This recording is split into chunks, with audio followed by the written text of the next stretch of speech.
got the powers. I mean, It doesn't hold up. No, it doesn't.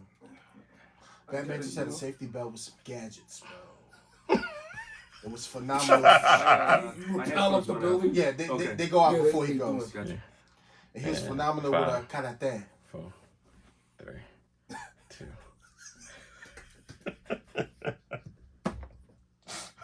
Hey, Jenkins is there. Karate.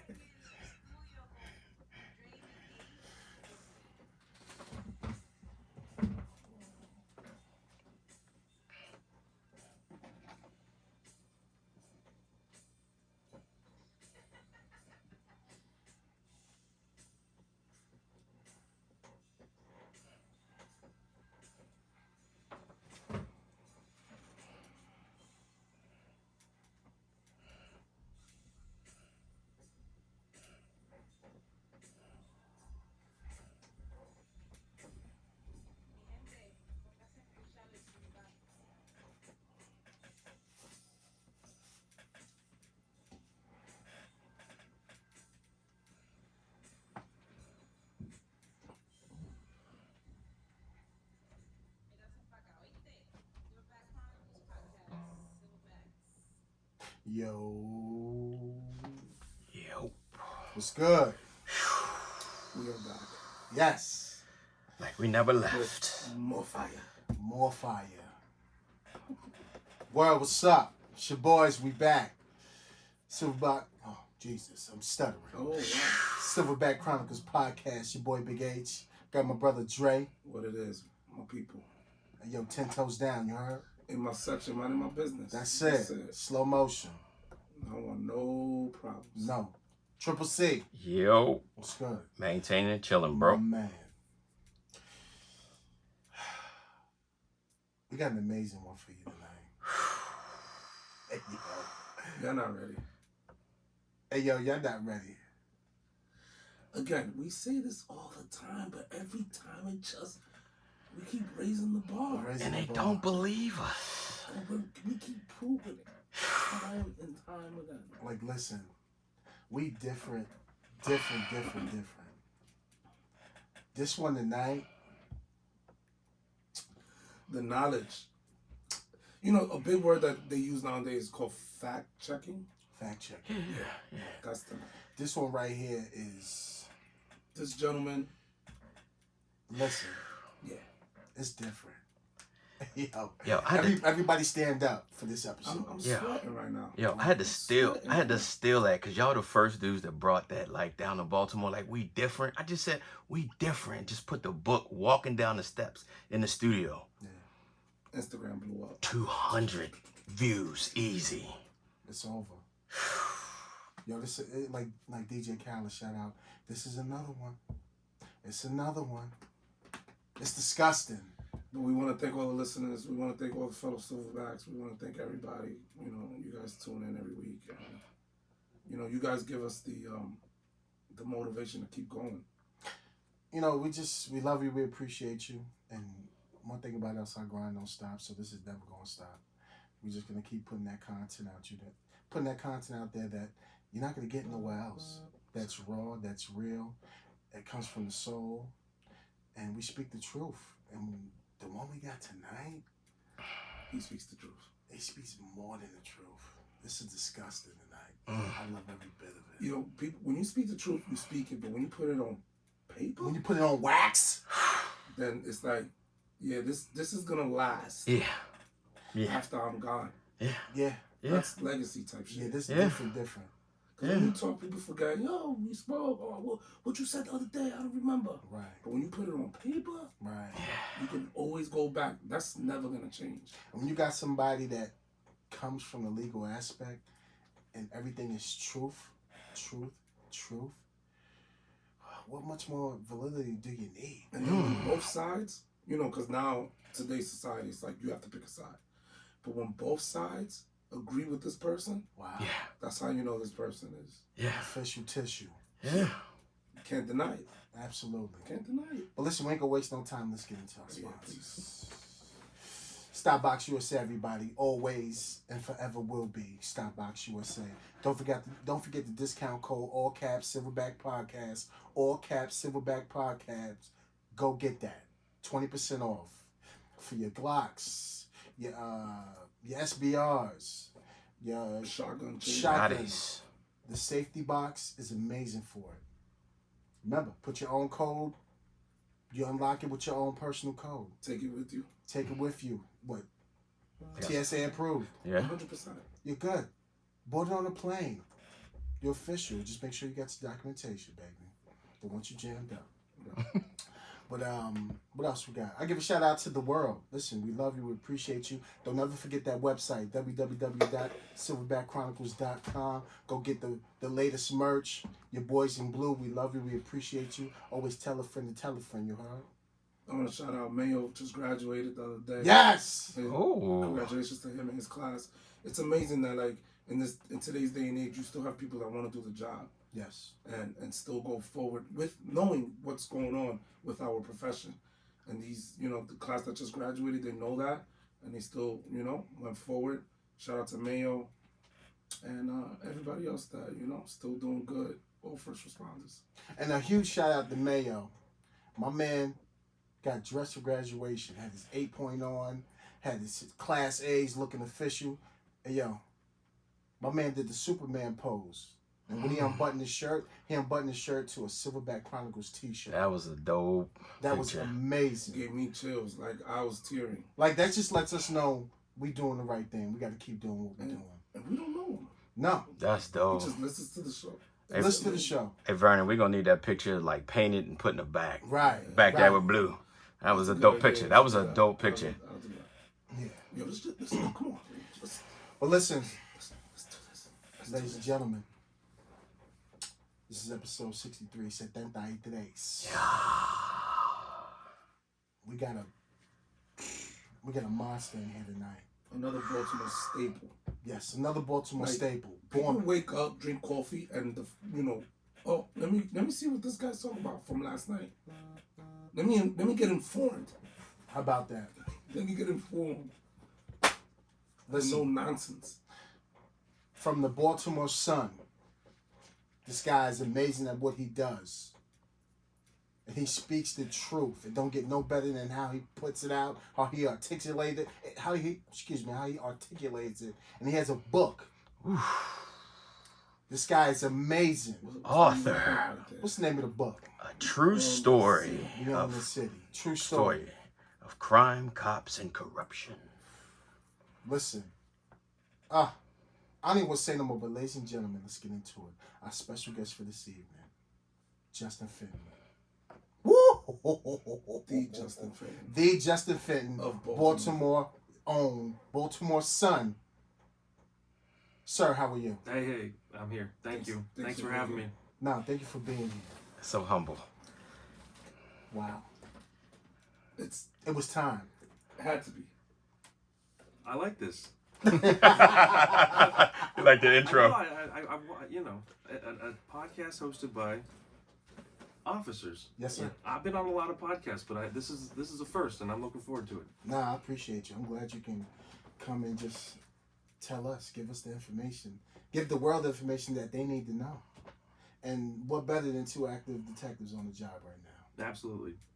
So please, Mr. Fenton, tell us about yourself. Where you from, born and raised? I'm from Anne Arundel County, outside of Annapolis, Nice. and I went to University of Maryland, journalism school. Go Terps. Go And I've Terps. been at the Sun ever since. I've been at the Sun since 2005, and covering police and crime and courts and all that stuff since 2008. So I got 13 years on. Yep. Nice. How does one become a crime journalist? So when you go to journalist school, do you just pick a category or a specific? No, not at all. At the time I was covering the school, right? I covered the university president and the SGA and all that stuff. And, at my first job at the Sun, I was covering Harford County, which is east of here. And I covered everything. I covered the schools, I covered the county government, I covered the sheriff's office. Anything that was happening in Harford County, I had to cover. And I just sort of gravitated towards the crime stories. I thought they were inherently interesting and dramatic, and the readers were interested in them. And there was a lot of just interesting stuff to pick through. So but I still wasn't. I don't know that I necessarily thought I was going to be doing that. But the crime beat opened up. The police beat opened up in 2008, and I got assigned to do it. So yeah. And loved it ever since. Yeah, I'm sure it keeps you busy. It's busy, and I've also I try to cover different aspects of it. Really, I mean, for the first several years I covered the police only, and there's so much that is unknown at that point. You go out to a crime scene and everyone's like, "What happened? Why did it happen?" And nobody knows. And so I really wanted to cover the courts at a certain point, to see cases come to trial, to see the evidence get questioned, to see witnesses who maybe wouldn't talk to me, or officers who aren't able to talk to me, to sort of present that stuff. And so all told, I kind of have a good 360 view of things. But I always say that I'm always learning. There's so much more to know. This place is always changing. I used to know the BPD command staff. I knew everybody in charge of everything. I have no clue, right? I cannot keep up with this stuff. but I do have that history of seeing all the changes and stuff like that. I'm trying to stay on top of it. So it's every day is an adventure, just like for you guys. Yes, sir. That's awesome. And that's another reason why this podcast was created. This is a lane that we just love to be in, because we tell it the way it is. We pro police, but we also going to call them out if they mess up or do something that's wrong, not within policy, not within power. And a lot of people, they love what we do, and we love what we do. And bridging the gap is so ideal in doing that, what we do, because it just shows the truth in what we do. And we love it, and also with you being on, it ties everything together, from what you do and what we do.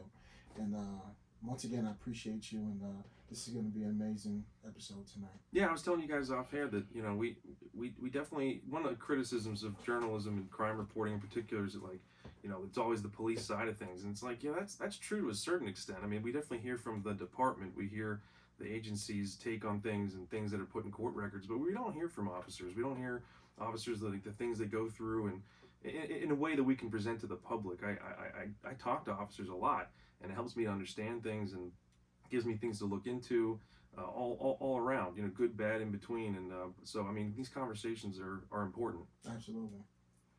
So when you were can you first, when you were growing up, did you want to become a journalist? And then two, can you explain the difference between, and I hate these, social media Twitter journalist versus a trained study journalist? It's a big difference. I mean, so growing up, no, I didn't know what I wanted to do, but I delivered a newspaper for money for basketball jerseys and baseball cards and video games and stuff like that. And my family got 2 papers delivered, but it didn't occur to me till I had to put together a college resume that I might want to do that, and I didn't have anything to put on it, so I started working for the high school paper.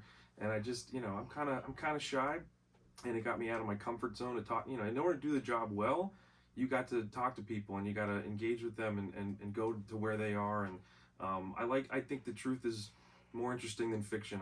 There's things I cover, I often say you cannot make this stuff up, and sometimes they're horrifying and sometimes they're wonderful, but there's always amazing stories to tell, and I love my job.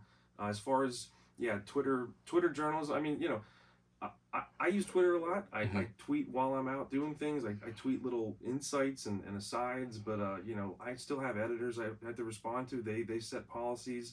I propose stories to them. It's very ground up. I don't think people realize that. There's nobody sitting in a boardroom saying, who are we going to go after today, or what are we going to do? I mean, it's very much the reporters are supposed to go out into the field and bring stuff back and say, this is what I think we should write about. And they work with us from that point. And sometimes they have ideas that they pass down, but it's mostly, and so we have a lot of stuff we can't report. There's stuff I know about right now that I'm trying to get, and I don't know if it'll ever see the light of day, but that's part of having being part of a news organization versus getting to spit things out on Twitter.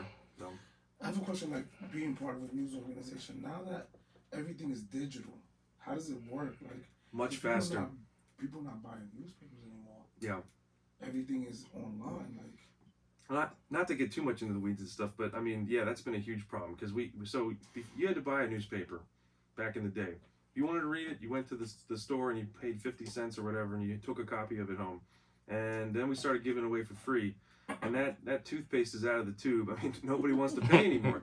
They say, if we charge people $1 for 3 months, and people are like, you want me to sign up for this shit? And it's like, yeah, it's $1. Like, it used to cost you $1 every 2 days. Right. And it's so they're really starting to put stuff behind the paywall, and people are pissed off about it. And I wrote a great story a couple weeks ago, and they said, we're making it only available to subscribers. I'm like, you're gonna kill my.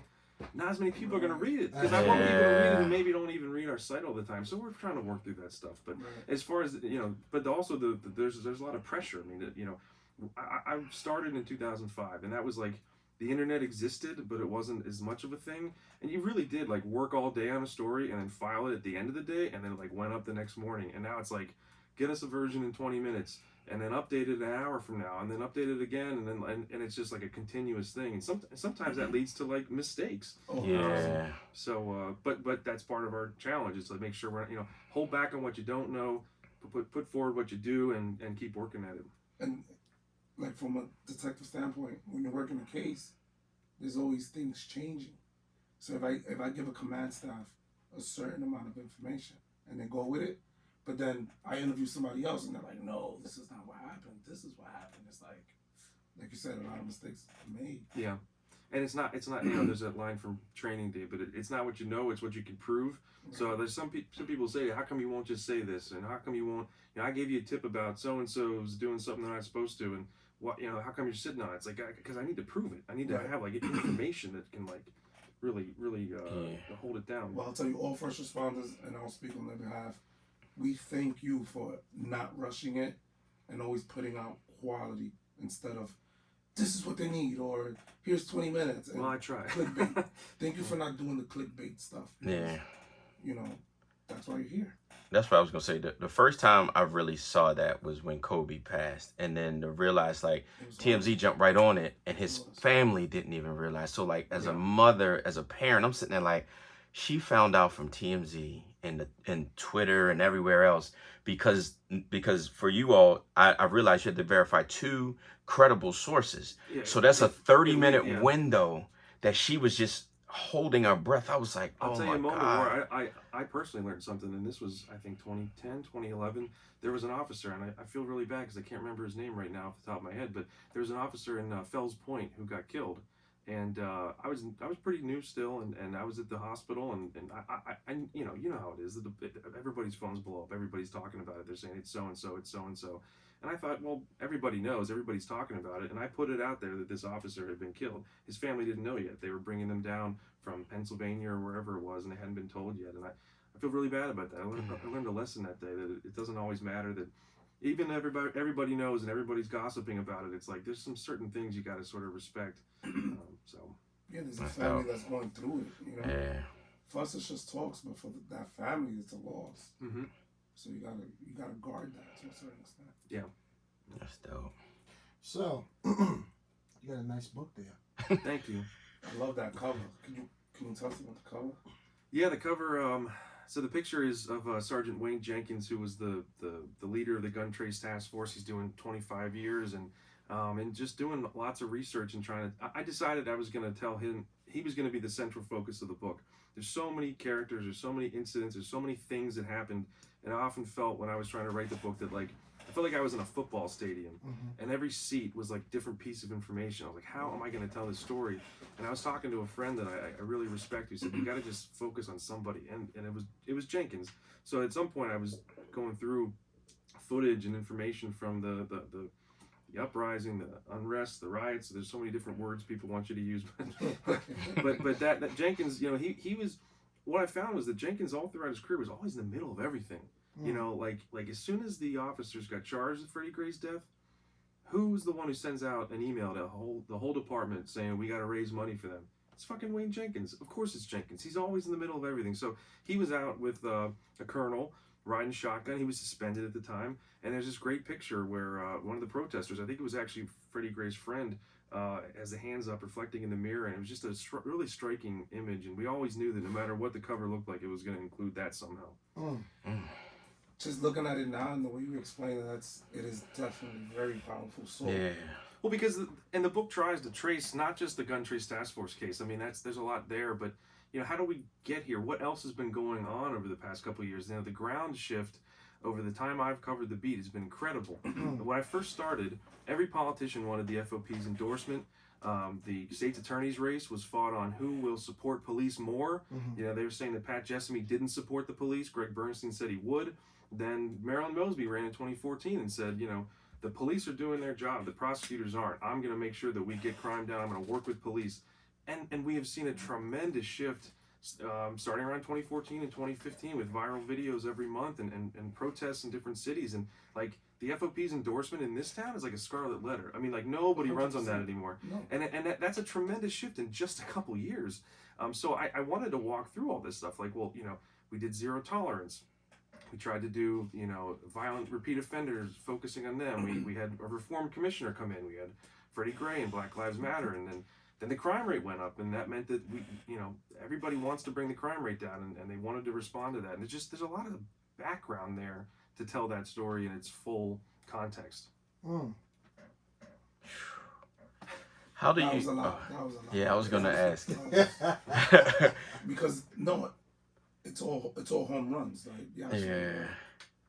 How do you sit down? So when you're writing something like this, is it a timeline or is it just gathering all the information first? I had to, yeah. It's not normally how I do it, but when I started to put things together, like I would have an incident where the gun trace task force robbed somebody, and I was like, what else happened that day? And it would be like the day all eyes were on one of the Freddie Gray case trials, like a verdict came down, and while it seems like the whole media and the whole city and the whole world is looking at this city and police misconduct, these guys are hitting the streets, jacking people up and pulling them over without probable cause and stealing money from them. I remember and it really underscored that, like, again, it's not to say that that's what everybody was doing, but right. for people who were so inclined to do that, they felt like as though no one was paying any attention to what they were doing, that they could get away with anything. The day the civil rights investigation from the Justice Department came out saying that, traffic stops weren't being conducted properly, they were disproportionately pulling over black people. They hit the streets that night and pulled over like 25 people. People at gas pumps who didn't have their seatbelts on, and they're searching their cars, and it's like the same night. And so it's like, just putting that all together, explaining it in the totality, it was interesting. Like it like put it all in perspective. Yeah, from my wife and I reading a book, it was it was very well written, and it really takes you in different areas. Because again, like I was trying to look like, okay, where is he trying to take us? But then as you kind of get to the end, you're like, oh my God, like this is. I don't know how you all write like that, but it's amazing because it's that's the thing. I'm not trying to take you anywhere. That's ultimately what it comes down to. I wanted to talk to drug dealers. I want to talk to dirty cops. I want to talk to good cops. I want to talk to, people caught in the middle, and all those perspectives are there. Yeah, and I'm so proud of that. Like there's each chapter was kind of written. Yeah, I mean, I had Maurice Ward from the Gun Trace Task Force tell me everything. I had all this testimony, but then I also had Ryan Gwynn, who's like kind of in the, he knows some of this stuff, but he says he wasn't really involved, and he actually helped the government to bring the case, but now he's up in a different state selling insurance because he kind of got run out of the agency. And then there's James Costopoulos, who's still with the agency. I think he's a sergeant now, and he's like, I didn't know any of this stuff was going on. Like I thought Jenkins was my hero. And then you got Antonio Shropshire, whose drug crew was the one that got them all into this. And I just wanted there to be this like kaleidoscope of characters and perspectives. Because frankly, when I sat down with all this, I'm like, I don't know what to think of it. Like, I'm not trying to tell people anything. Like, I want you to have all this information, and like, you take away from it what you will. Yeah, that was dope. That was it. Like I told you, it was. I just need you to write my book. It's not as even as interesting as that, but I love how each chapter like supported it, and then at the end, it made sense. Yeah, and I'm glad. I felt like I packed a whole lot of stuff in here. No, and the fact that people could read it and keep up with it, I'm like, that's good, because I was a little worried about it. No, it was real. It was really good. It was really good. Shout out to Stop and Gwen. Those are really good guys right there. Yeah, Gwen's story was very important to me, and that was something that I had to sit on for a long time. And he said, I'll talk to you for the book, but I don't want to be in a paper every day.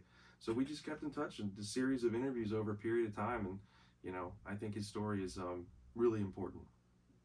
Because the one of the things that I ask them all the time is being good cops, even when you have, just like for what you were saying, sitting in the middle, having people that love you and trust you this way, and then other people this way that you work with, blah blah blah blah, and everybody on both ends, when you're just trying to get up and do your job. And I equate it to me growing up, for us growing up in these neighborhoods where it's like, oh man, you a sucker, you don't want to go do this with us. And I'm just like, nah, I don't. Like, I don't want to go to jail. I don't want to this, that, and the fourth.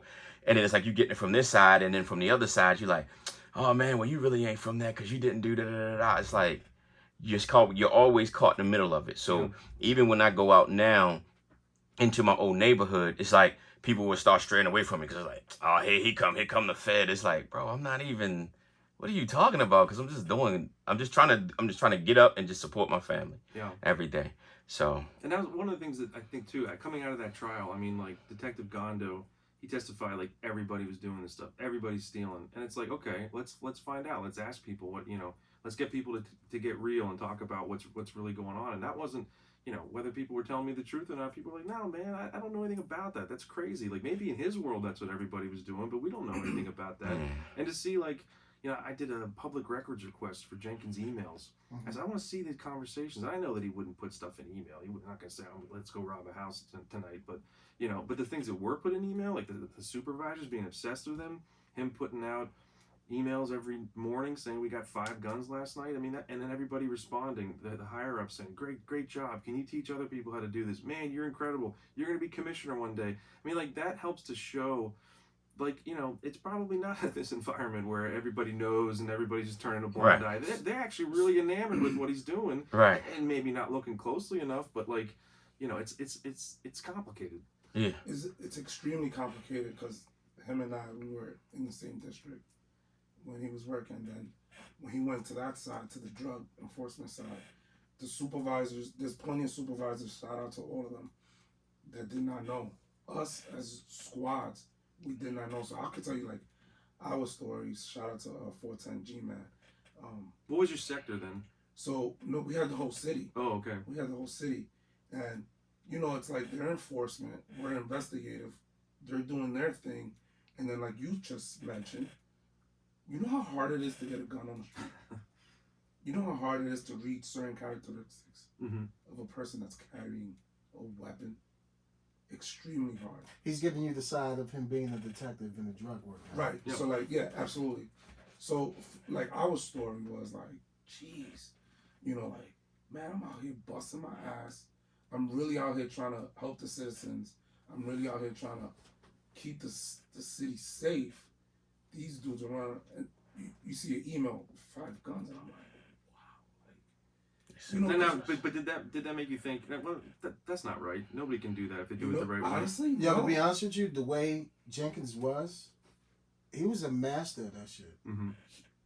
Like, he was so nice. Like, you got detectives that are just master of their craft. Right. He knew how to work. Yeah. That's what I heard from people. They said he would be driving down the street and he'd slam on the brakes and say, that guy's got a gun. And they're like, what are you talking about? No bullshit. Turn around and the guy's no bullshit. Yeah. They have a gun. Yeah. He's an expert at it. And that's what I know him as. Right. When I met him, when he came to the Northeast, he was just a beast.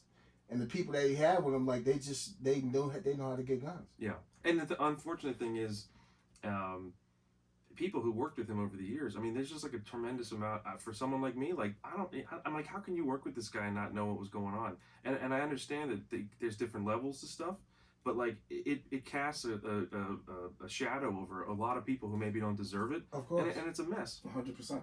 Yeah. I mean, we had that shadow because he's getting. I will never forget. I came home. I want to say it was 2016. We ended the year. He had, I want to say, 212 guns for the year, or like 240 something. We had 72. You know what I'm saying? Like, and we just thought, like, we got to step our game up. Like, what are we doing wrong? Compare watermelon to fucking clothes. We're like, they got night vision or something. We're like, we need more training. We need to do this. We never once thought it was what happened. Right. Yo, I'm telling you, from being there, no one knew. Well, some people. Yeah, but the good guys. But Yeah, you the know good what? guys. It's the people that don't work with him personally every day, but you see him and you meet him, and then you go out there just to see how he conducts his business. Yeah. It's like, oh, well, he just got that. Like, I saw it. That's legit. That's exactly what someone I interviewed told me. They're like, 100%. I rode with him. Like, I saw it. Like, I had no issues with what he was doing. And that leads to people giving him that space to say, you know, Go do what you do. Right. Mm-hmm. Yeah. But, I mean, who would know it would lead to this shit? Yeah. Crazy. That's crazy. I can't say much about his crew because I don't really know. Yeah, I don't know them like that. There was a few of them that I would look at them like, I'm not gonna lie to you. Like, I would measure myself up and I would tell him, I'm like, why the fuck does Jenkins have these soft ass dudes? Like, I fight better than Oh, like, yeah.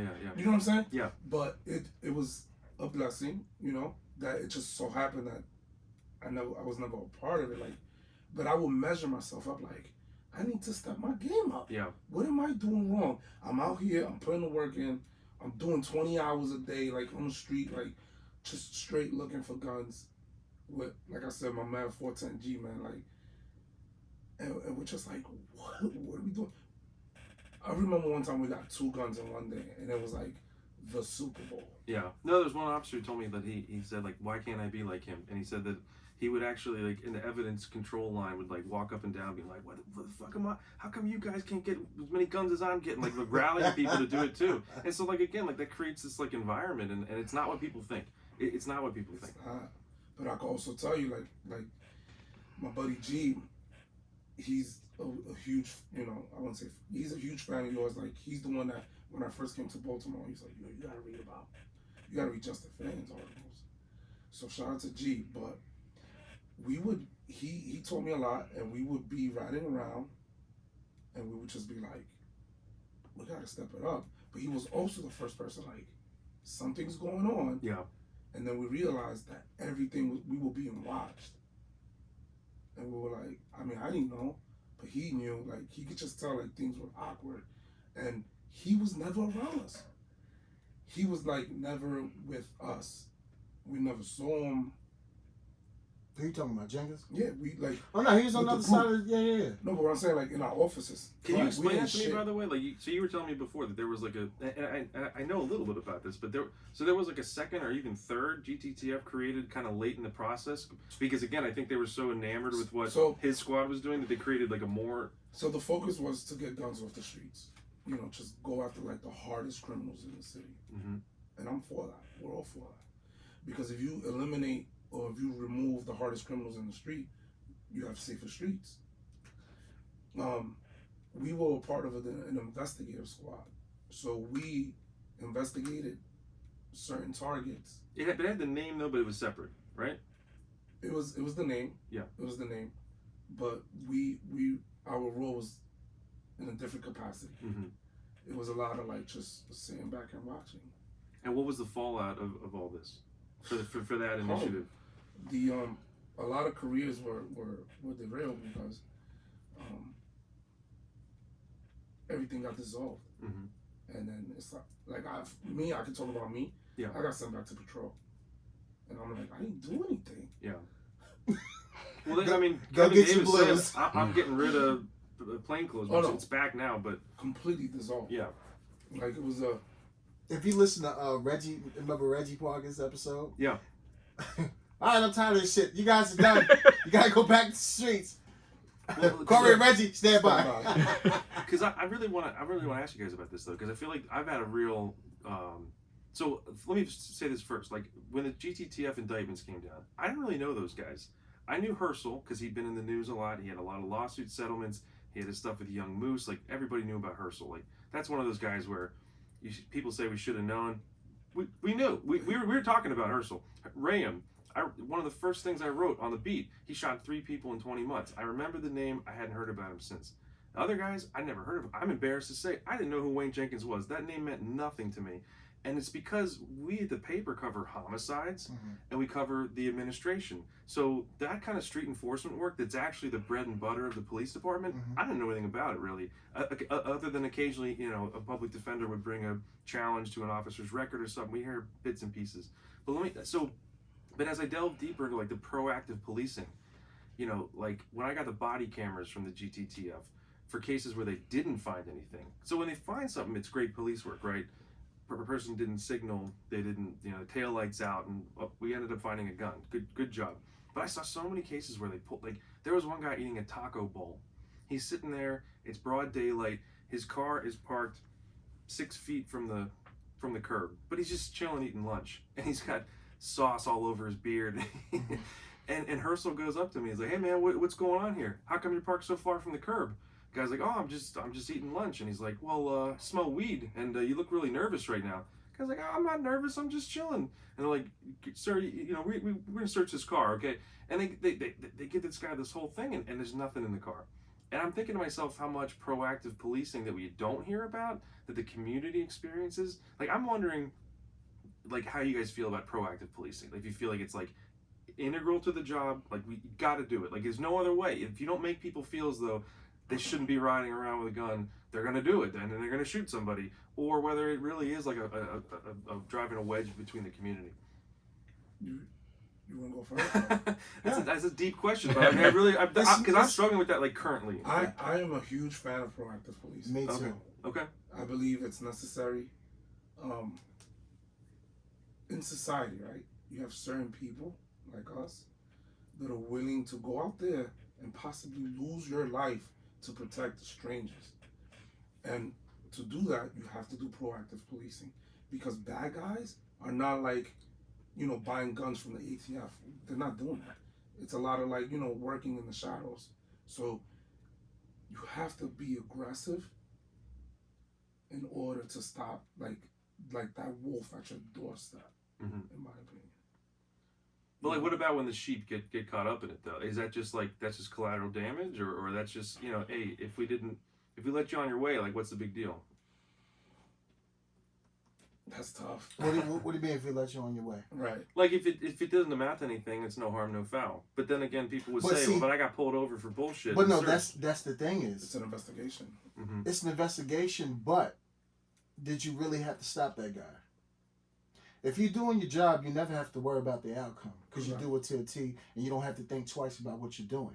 If you're just being a dick, start with somebody, you're fucking wrong. Yeah. Like the dude he's eating lunch. Yeah. Why are you bothering him? Leave him alone. Yeah. No, that was the other thing. Like, I mentioned this, I think, before, but, like, there's so many cases where someone, like, they're at a CVS and they drive off the lot and they know their seatbelt's on. And I mean, I do that every day. I do that every time I get in my car. I may think about it at the first stoplight, and they're pulling people over. But guess what? In, like, some of those cases, one of those cases, they had a paraplegic guy. He's driving with a contraption thing, because he's in a wheelchair, and, like, there's a gun in the car. I mean, I saw it. It's on tape. Like, it's true. But it's like, if they hadn't caught something, that guy would have gone back and been like, man, I'm a fucking paraplegic, and you're pulling me over as I drive out of a CVS. Are you kidding me? But, like, what they did was they pulled him over, and then they did this thing where they stood against the car windows. They put their arms up and they leaned in real close, and they just looking, and they're like, there's a bag down there. What's in the bag? And then they see there's a handle of a gun sticking out, and they got the gun. Plain view. Yeah. I mean, working in the city, I've seen people in wheelchairs and they sit on guns. Yeah. Absolutely. And it's like, I don't want to search them, because it's like, if I'm wrong, that's a lawsuit. But the guy has a gun. They, like, the way they use it to their advantage, it's kind of like, it's law, though. Right. Oh, definitely. I sat through a suppression hearing 2 days ago in federal court where, you know, somebody got pulled over for a seatbelt, passenger without a seatbelt. They smelled air freshener, not marijuana. They smelled air freshener. Guy's acting nervous, and they searched the car, and they found a gun. And the judge said, "You did everything right." And the defense is saying this is bullshit. Like, no, because you got your RAS. Yeah. What gives you that's the key. RAS gives you the key to get inside the vehicle. Right. You need your reasonable articulable suspicion to get you inside, to investigate even further. Yeah. Except if he hadn't had anything. If you didn't have anything, he would say that was bullshit. Right. Yeah. Well, if you didn't have anything, you first and foremost, you always have to get your driver, whatever the stop was for, give him that. Yeah. Then of course you gotta run them. Yeah. Make sure they're a valid driver. So it's plenty ways to skin a cat in a car stop. But a lot of times, it's if an officer is really doing his job or he's just being an asshole, and that's where and that's where there's a lot of miscommunication. That's the fine line. Yeah. Is he really doing his job or he just wants to be a dick? There's a story I'm working on right now where a guy got pulled over and it was for a turn signal, and he ends up getting pulled out, and he's like, "This is crazy. I can't believe you're doing this to me. I missed a turn signal. How come you're pulling me out of my car? Why am I out of my car right now? Because I didn't have a turn signal." And what the officer didn't tell him, never told him, but he tells his partner in the car, is that he was observing this guy watching a vigil for a murder victim, and the guy was in his car sort of laying back, and he's like, I don't like this, something bad's gonna happen. And so he kind of followed the guy and waited till he slipped up, and they pulled him over, but he didn't tell the guy that. And so the guy's like, this is crazy, I can't believe you're doing this to me. Meanwhile, the officer knows what he's doing, and he doesn't want to tell the guy all that background. And it's just like, for me, it was like a perfect example of like the disconnect, because I watched that video and I think every officer and many people who support officers would go, you did everything you're supposed to. Good job. You should do that. You should follow people who are lurking around vigils. And anybody else who watches can go like, man, are you kidding me? Like, you totally harassed this guy. It's bullshit.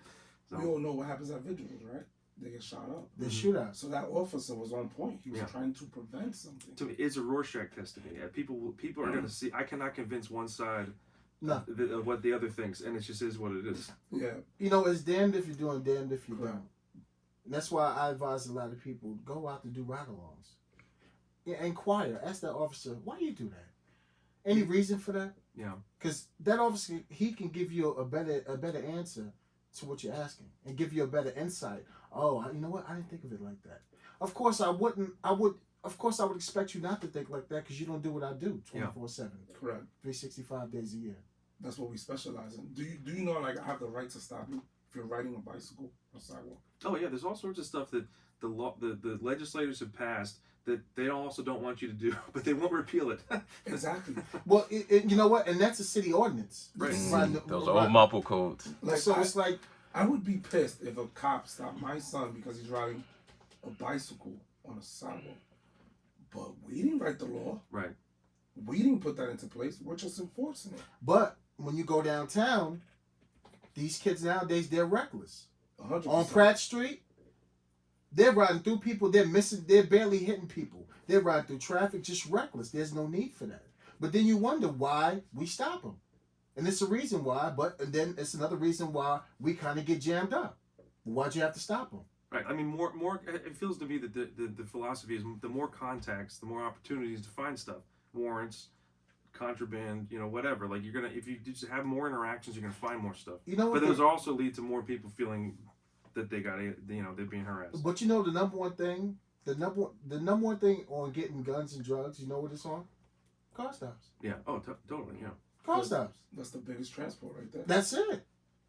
Yeah, now, if you stop him, heart beating through his shirt, smell like weed, acting all like, bro, I just pulled you over. How you doing, sir? It's 33 degrees and you're drenched. And you're drenched in sweat. But that comes back to like people are like they're nervous about it. They've seen videos. They don't know what's gonna happen. Like it could be a lot of things. It's a mess. No, it is. But you know what? It's a great investigation because that's not normal. Some activity people display. I get if you're just nervous. That comes with any car stop. You see the overhead, the lights. Oh shit! What I get stopped for? Yeah. But being a great officer, articulating to that individual why you stopped him. Well, and again, it comes down to what we want police to do. I mean, if I've heard people say, I'm glad you said that. Well, if you're responding to crimes and trying to investigate them, it's kind of like firemen. Really, you're showing up after the fire has already burned down the house, and now we're going to try to solve it. And then, so I think the push over the years has been like, no, stop the shooting before it happens. Get the guy with the gun. But then it's like there's so many reasons people carry guns, or some people don't have guns at all. And I'm interested in this moment. Yeah, it's interesting. I think for all the, I hear from a lot of officers they feel like they can't do this kind of work, but I think they can. The courts uphold it. I think Commissioner Harrison, he's kept the plainclothes units. I think that we are still seeing it. Absolutely. Even if people feel a little more jammed up because they feel like they're being over scrutinized or they could face, charges if something goes wrong. But it is occurring. But the question is, if people don't want it to occur, what then? Like, that's what I'm struggling with. It's like, well, what are we going to do instead?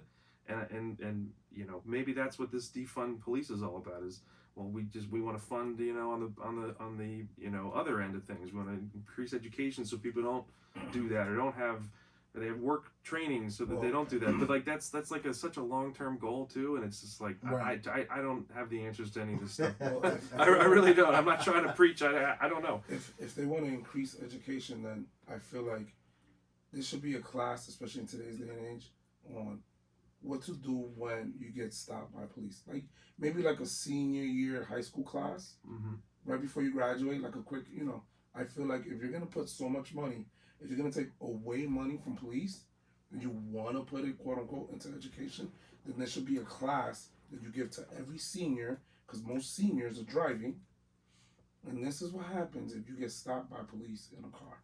Yeah. I think That needs to be taught. I think it should be implemented, but it should be implemented every year. 9th, 10th, 11th grade, 12th grade, just to get them, Like a lead up. of course, to let them know, listen, you're about to enter society as an adult. Well, I'm going to bring this back around too. I feel like there's a silent majority in the city, because I've spoken with them. They're the ones who go to the community meetings who do want the police, who do not want defunding of the police. And I think, I mean, you don't want that because the city's already messed up. There's only gonna get worse. there's opinion polls that show that Black Americans do not want defunding by a margin of like 70-30. It's true. And it's like, but you don't hear from them. They're the ones who have "Don't loiter on my steps" painted on the steps. They're the ones who call and say there was a documentary called Charm City, came out a couple years ago, and there's a young officer, and he's called because there's loud music, and he shows up and his kid's practicing band, and he's been called there by another resident to say, break these kids up, the band music is bothering me. And he sits in his car like, I don't want to do this. I don't want to break these kids up practicing their music. That call, he was assigned to that call. He didn't want to do that.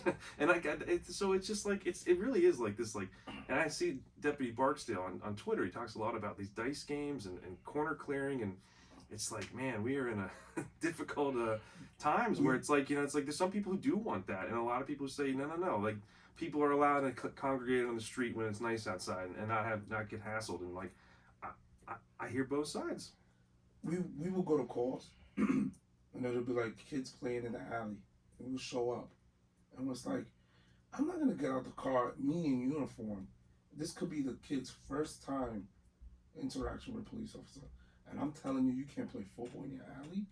That's something that within the community. And their own neighbor called you there. They put you in that position. It was the neighbor. It wasn't us, because we don't have a crystal ball. There's no police officer in this country that has a crystal ball in their car and says, "There's kids playing in the alley right now. I think I'm gonna go stop that." That doesn't work. It was someone that called, and now we have to go and be, bad news bears. Yeah. And it's like that first interaction with a kid, he's gonna look at us like, damn, like you really, for kids, this is the only thing they may have, going outside and playing catch, and I have to come and stop that. That's something that within the community, whoever calls should be like, hey guys, I gotta go work at 6 a.m. Mind keeping it down. That's not a police. And so, like, in your discretion, like, how would you, I'm sure glad every you said situation that. is different, but I mean, don't mean to cut you off, but that's the biggest thing, using your discretion as an officer, choosing 100%. your battles. 100%. If you get a call like that, I'm not bothering kids. Go play basketball. Go play. I want you to do that, because they can be doing a lot worse in the city. 100%. So when you get a call like that, I code that shit out immediately. I'm gonna drive past it, make sure they playing. That's fine. Go play. I'm gonna talk to them, because you know why? It breaks that stigma of officers are bad. No, I'm gonna get out. I'm gonna talk to them. I'm gonna introduce myself to these young men, these young kings, so that they understand. You know what? That's a great officer. Officer Horn, I love him. He came by. He got. You know how many times me and Dre bought ice cream for these kids? oh yeah. Give them money out of Give them money out of our pockets. But see, I don't care. I don't need that to be recorded. I don't want that to be recorded, because that's something that we do. Yeah. That's just from our hearts. We'll go to like the same call, and instead of telling them you can't play football, you can't play catch, now, because he used to play football, now we're throwing the ball to them. Now we're creating this like unspoken bond, unspoken communication, right? Like, wow, these cops are cool, man. They're throwing the ball, but now what happens? the person that called now puts a complaint on us. Complains to the They city didn't council do person. nothing. Yeah, the mayor's They office. came here and they didn't do anything. Right. They allow these kids to play ball. They're kids. And it's Or like a loud music complaint. and it's funny you say that. Friday night, you know, people get off of work, you know, they might have got good news and they listening to music. It's not, you know, Monday at 1 a.m. But isn't there also definitely a thing though where police see a group of people and think nothing good's going to come of it? No, Like, I'm glad you said that. Yeah. See, I was that follow up to what I was going to answer your question. It's a great point. The congregation thing. Yeah. With every officer, if you know your patrolling sector or where you patrol the most, you know your high crime areas, you know your drug dealers. So you say you get a call for the congregation. You get there, they're in the middle of the block. You know they sell drugs. You know those are your hood boys. So you might want to break that up. That's again using your discretion because you're an officer in that area, so you know how that area operates. Yeah. I would tell them, hey, yo, do me a favor, go down the block, go inside your house over there. Because 9 times out of 10, if they're still out there, guess what happens? Drive by what? Well, not 9 times out of 10, but it is a potential. Yeah. There's a potential that can happen. Yeah. If they're out there congregating, drug dealers that you know, their enemies are not far behind. Yeah, and again, that's that disconnect where it's like they're breaking it up because you don't want anything to happen to those people. Right. And in breaking it up, people are like, "Why are you hassling me? Like I'm having a good time." And you know, that's that tension. But that we know what breaks it up too. When we play them, the actual radio, the dispatcher, like, yo, you think I'm playing with you? KGA, what'd you give me the call for? And the KGA give their description in reference to an anonymous call. Yeah. So I'm not here busting your balls, bros. I got a call. Yeah. So your neighbors are around here. They don't want you out here. So that breaks that down. That also builds rapport to where, you know what, he's not an asshole. He's really doing his job. And that's for the officers usually on the west side of the city, where you see a big group of people in the hood selling drugs or whatever, congregating. But then the same thing might happen in the southern, in Fed Hill, or in Canton. You see a group of people in the middle of the street. What do you think is going to happen? Bar fight. Yeah. I got to break that up too. So it's the same thing. Mm-hmm. It's just in the hood is the hood, but in like, you know, like the tourist area, it's a bar fight because that's what happens. So it's like you have to do both. Yeah. You just have to gauge and use your discretion. But now we love it. But policing is fun to me. It's still fun. I love it. Man, we used to be out there on Bel Air Road and just sit in front of the store, and like the people from the community would be like, "Thank you for being here," you know, because now our presence alone deters crime. Right.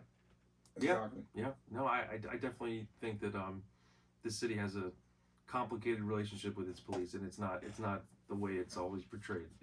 There's a lot of demands and a lot of requests, and I think a lot of the city leaders know that. I think Brandon Scott knows that. Brandon Scott's a great guy, and he knows a lot of officers, and he's been we know him personally involved. from the Northeast. Yeah, and he grew up, and he knows the issues, and I think that he's going to try to walk that tightrope of some of the things that I mean, it's not just here; it's every major urban city across the country.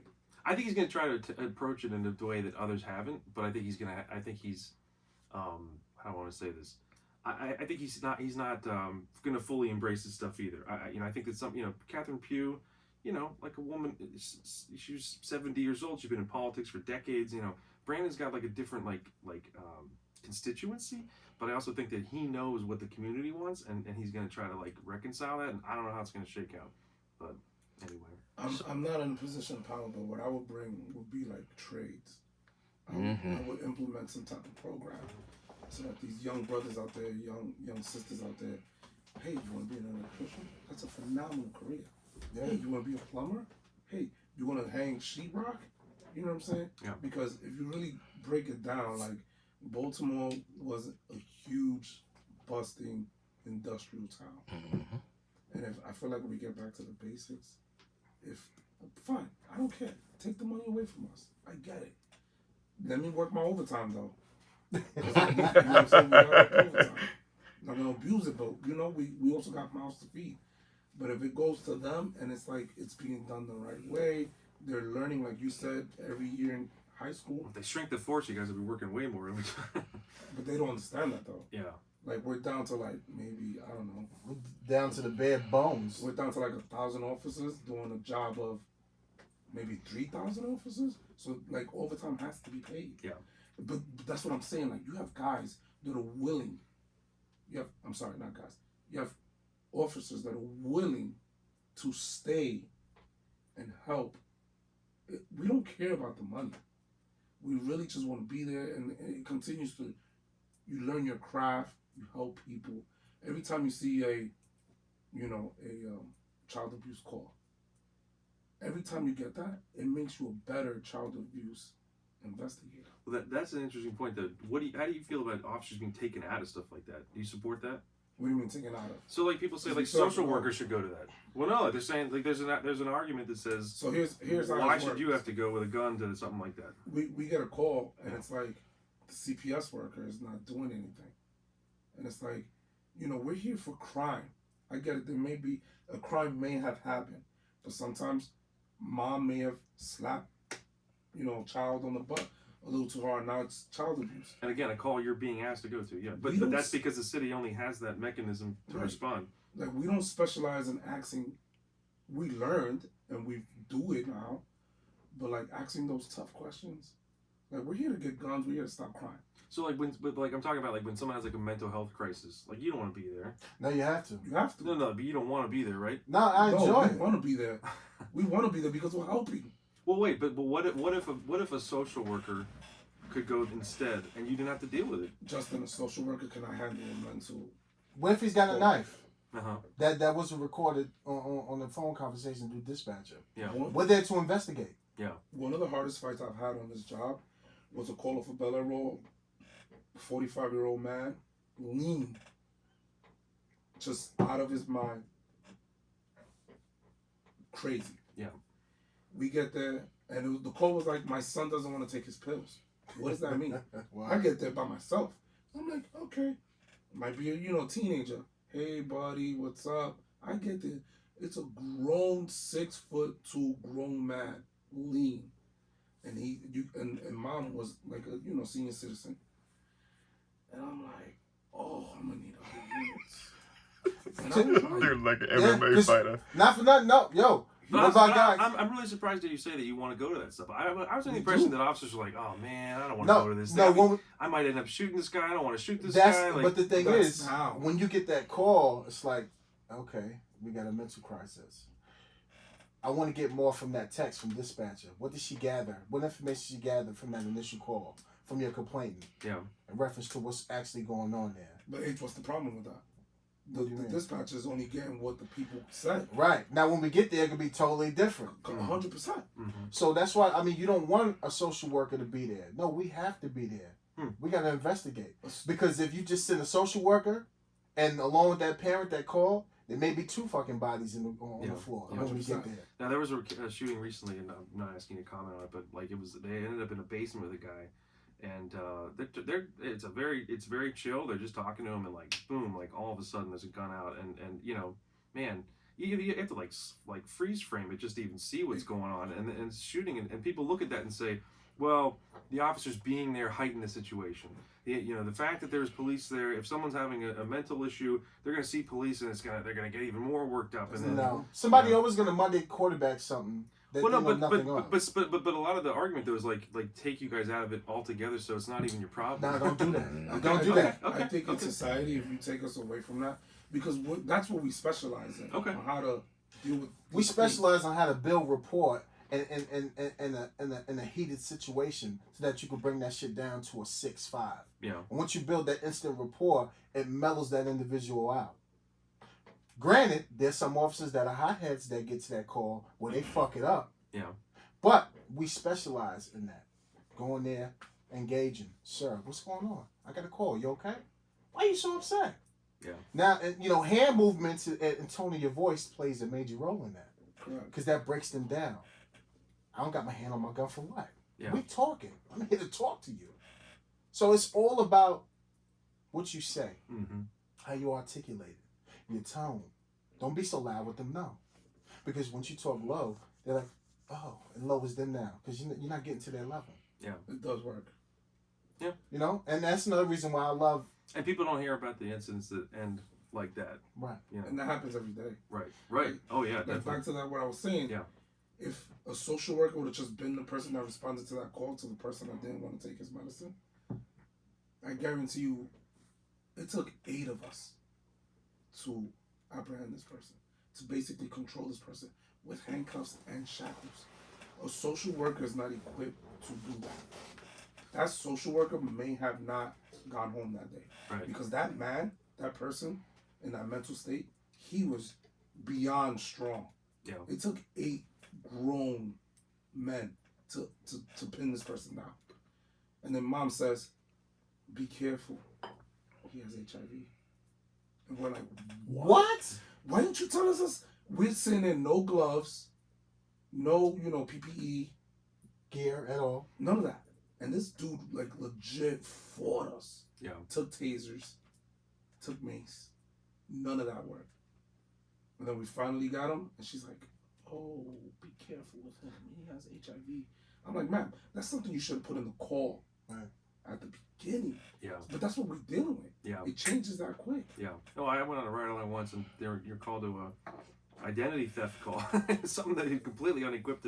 So there's this range of things where it's going to be anything and everything, and you know. But you know what? It's good because it hones you in on your skill set on dealing with everything, and you can. It makes you that much of a great officer by handling calls that you never had before. Yeah. Identity theft is one of them. I loved it when I get it. That's a false pretense report. I love it because that starts your investigating skills. 100%. And it only enhances you. Mm-hmm. It makes you better at your craft. That's why I love when I taught at the academy. I learned so much and specialized in so much to teach these young guys when they get out there. So, I mean, policing is you got to have thick skin. You got to have thick skin, especially in this madness that we're in now. Everybody's bashing police. And I get it, but I don't take it personal. You do your job the way you're supposed to, you don't have to worry about nothing. Yeah. And you got to understand that, people bashing, it's going to come with the job. You're damned if you do and damned if you don't. I feel like with those calls, if we just show up with the social worker to provide security, I'm okay with that. Yeah. And then they handle it, Yeah. because they specialize in, the clinical stuff. But if we're there just to make sure everybody's kind of like the get the belongings call. Yeah. We show up. Sir, you got to grab a couple things. Ma'am, don't say anything to him. Right. I'm here to keep the peace. Yeah. That happens every single day. Absolutely. And it never hits the papers because it went right. Right. But the minute it goes wrong, it's like, oh, the uniform, like you said, antagonized or it made the situation. No, it's not the uniform. Well, you At the also end of the day, people, if I want to punch you in the face, I'm going to punch you in the face, regardless if this cop is here or not. Yeah, people are upset. It's a highly charged situation, regardless who shows up. But as soon as you bring an outsider into it, period, I think people are going to be like, "What's this about? How come you called somebody?" And, Right. I mean, we've been to calls that they block firefighters or EMT from getting out. And it's like, you have a guy shot in the back. You're not going to let him out? Nah, we don't like y'all. And it's like, that's what we're dealing with. It's just certain. It doesn't happen often, but it does happen. Yeah. So now firefighters call us like, hey, I'm not going. I need you, right. I need you guys to clear the room, or I need Yeah. you guys to clear this. Everything's got to be deemed safe for them to go ahead. And now we're going into a call like, all right, they already stopped EMT. They stopped the firefighters who are strictly there to help. So I know I have to be a little bit aggressive because they have a job to do, which is to save that life. I get it. You're in your feelings. I get it. You don't like the uniform. I get it. But there's something going on more important, which is that person needs to get to the hospital. Yeah.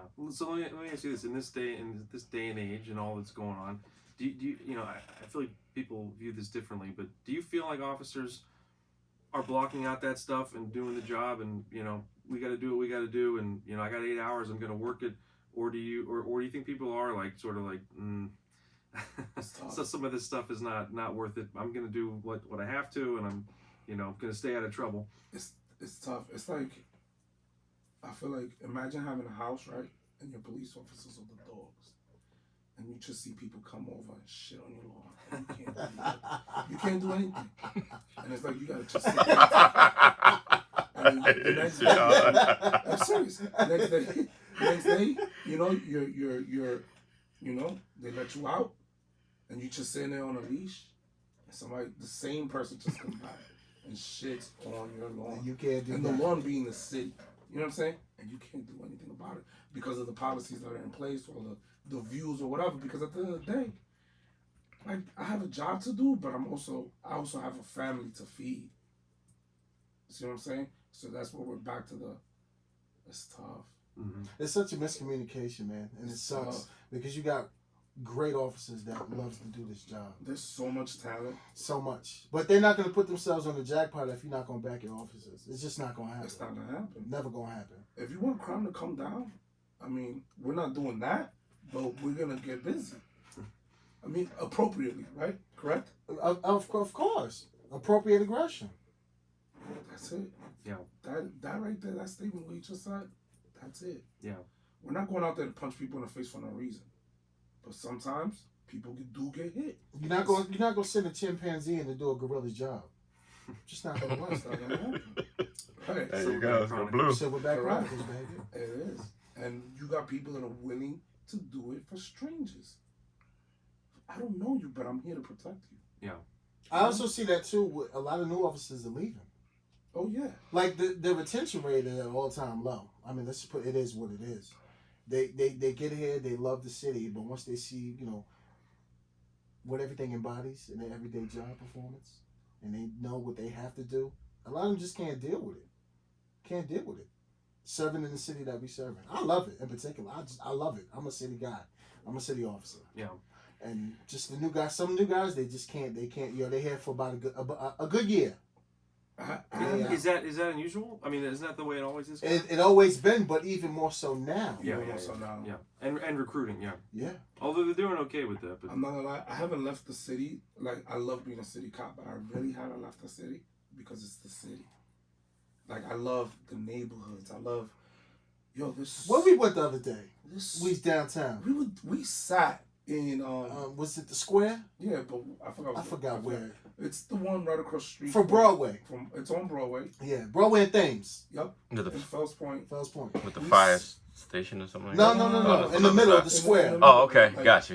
And then you know, we're in the middle of Baltimore, right? Yeah. I see Max's Tap House. Yeah. I see Chop Tank. And I'm like, you know, Max's has history. Chop Tank is new, but the people there are phenomenal. Shout out to them. Right. And there's a guy playing jazz Yeah. in the middle of the square. And there's just people with their dogs eating ice cream. And who we bumped into riding this bike? Shout out to TJ Smith. See TJ Smith. His son. His son Always. He chilling. sat I there, bump into him all the time. had pizza with his son. Rode his His bike. son was giving the jazz player money. It was awesome. The Pendries in the background. The harbor, you know, like, The water. it just looks, it's like, where am I? Right. You could really lose yourself in certain parts of Baltimore City because it's that, like, I want to say captivating. Like, this town is a gorgeous town. I love it. And it's like the whole city could be like that. We sat there, we had a little, like, quick meeting, but we were just, I think during the middle of it, we didn't even talk to each other. We just sat there and was just like Just enjoying the scenery. wow, like, We was there for like a good 2 hours. Just sitting there. just Yeah. sitting there. And that's what this I town miss Fells is. Point. Live music. Yeah, man. Sitting in my house for over a year now. And all those bars down there, like Absolutely. Moby's, Moby's, yeah. Shout out to Moby's. Rotos, Chop Tank, Yeah. you know, the horse. Yeah. Cat's Eye. There you go. That's my spot. The animal, you know. Oh, and the new one, the Bond House. Bond House, can't forget Bond Can't House. forget What's Bond that? House. What's that? You haven't been to Bond House? Bond House? How's Bond that spelled? It's on Like Bond. B-O-N-D. B-O-N-D. Oh, okay. Oh. Phenomenal food. I don't know. Vibe. It's right off of Alisana. Yep. I don't get out much in the pandemic. You should definitely go. and they love the city. They're, you know, you have business owners like Brian who are trying to push the city forward Yes. on the like tourism level. Like, come to Baltimore. We have like the food here. Amazing. We always talk about it. It's so underrated. You find that one, like the Bygone. Come on, man. That in New York I City. gotta plug somebody. The Charm City food blogger. As I opened my eyes to so many amazing places. I got this taco box from some place in Canton. Unbelievable. It's like $35. It's got 6 different tacos and this giant thing of steak nachos. It's ridiculous. Where's that at? Where's that at? Hey, let me know. I'm about to go down there now. Like that. Charm City, going tonight. Charm City Food Blogger puts out the best stuff. Yo, where that taco spot? We going tonight after this. Like, For real, like, let's wrap this up. Let's go get something to eat. Offers, you know? But a lot of people won't come, right? Because Baltimore is filled with history. Yeah. That family from Kansas is not going to come to Baltimore because he feels that he may be a victim. A target, yeah. So like us, right? We have to do the job to ensure, for example, like New York City, for a long time, the safest big city in the world. How much money did New York City generate? Because the tourism was just insane. Mm-hmm. They allow the police officers to do what they do. I mean, now it's different, but now you see what's going on. Austin, Texas, awesome place. Look what they're going through. Really? I haven't even heard that. Okay.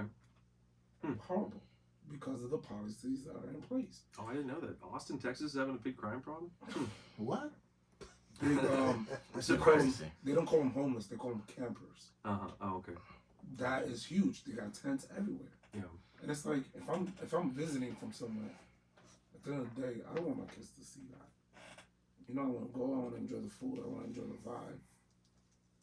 It's just, you have to figure it out. It's tough. 2 different ideologies. You can't go extreme either way. You just gotta, Correct. you gotta find a happy medium, but it starts with communication. You gotta be able to communicate. Yeah, you gotta be able to talk to people. So if you're a guy with a gun and you go to jail, then that's appropriate. Yeah. I'm a Baltimore lifer. I know everybody in pretty much most of the guys in City Hall and females. They're a little bit younger than me. Not that much younger, but I still know them all. And you moving back home, bro. I got 3 young boys. Nah, I just how I grew up. I'm scared for them to grow up a certain way. You know what I'm saying? And it's not to be scared of them. It's environment. You know what I'm saying? Of course I was pulled over wrongly. Of course I was this, that, and the fourth. Of course all of these things were going on. But I've also had guns pulled on me way more times from people that look like me than people that looked in blue. You know what I'm saying? That's a realization. And I wasn't out there doing nothing that the average kid wasn't doing. Out there trying to get phone numbers and doing this, that, and the fourth. It is not to say that it won't happen out here. But, I have an opportunity to do something different for my kids, so that's what I'm going to do. But at the same time, I still make sure that I try to help my city with as much as possible with things that I do. And one of the things, like Dre said, is like being able to provide opportunities that a lot of people that my mother and father had. You know what I'm saying? They were able to go to trade high schools.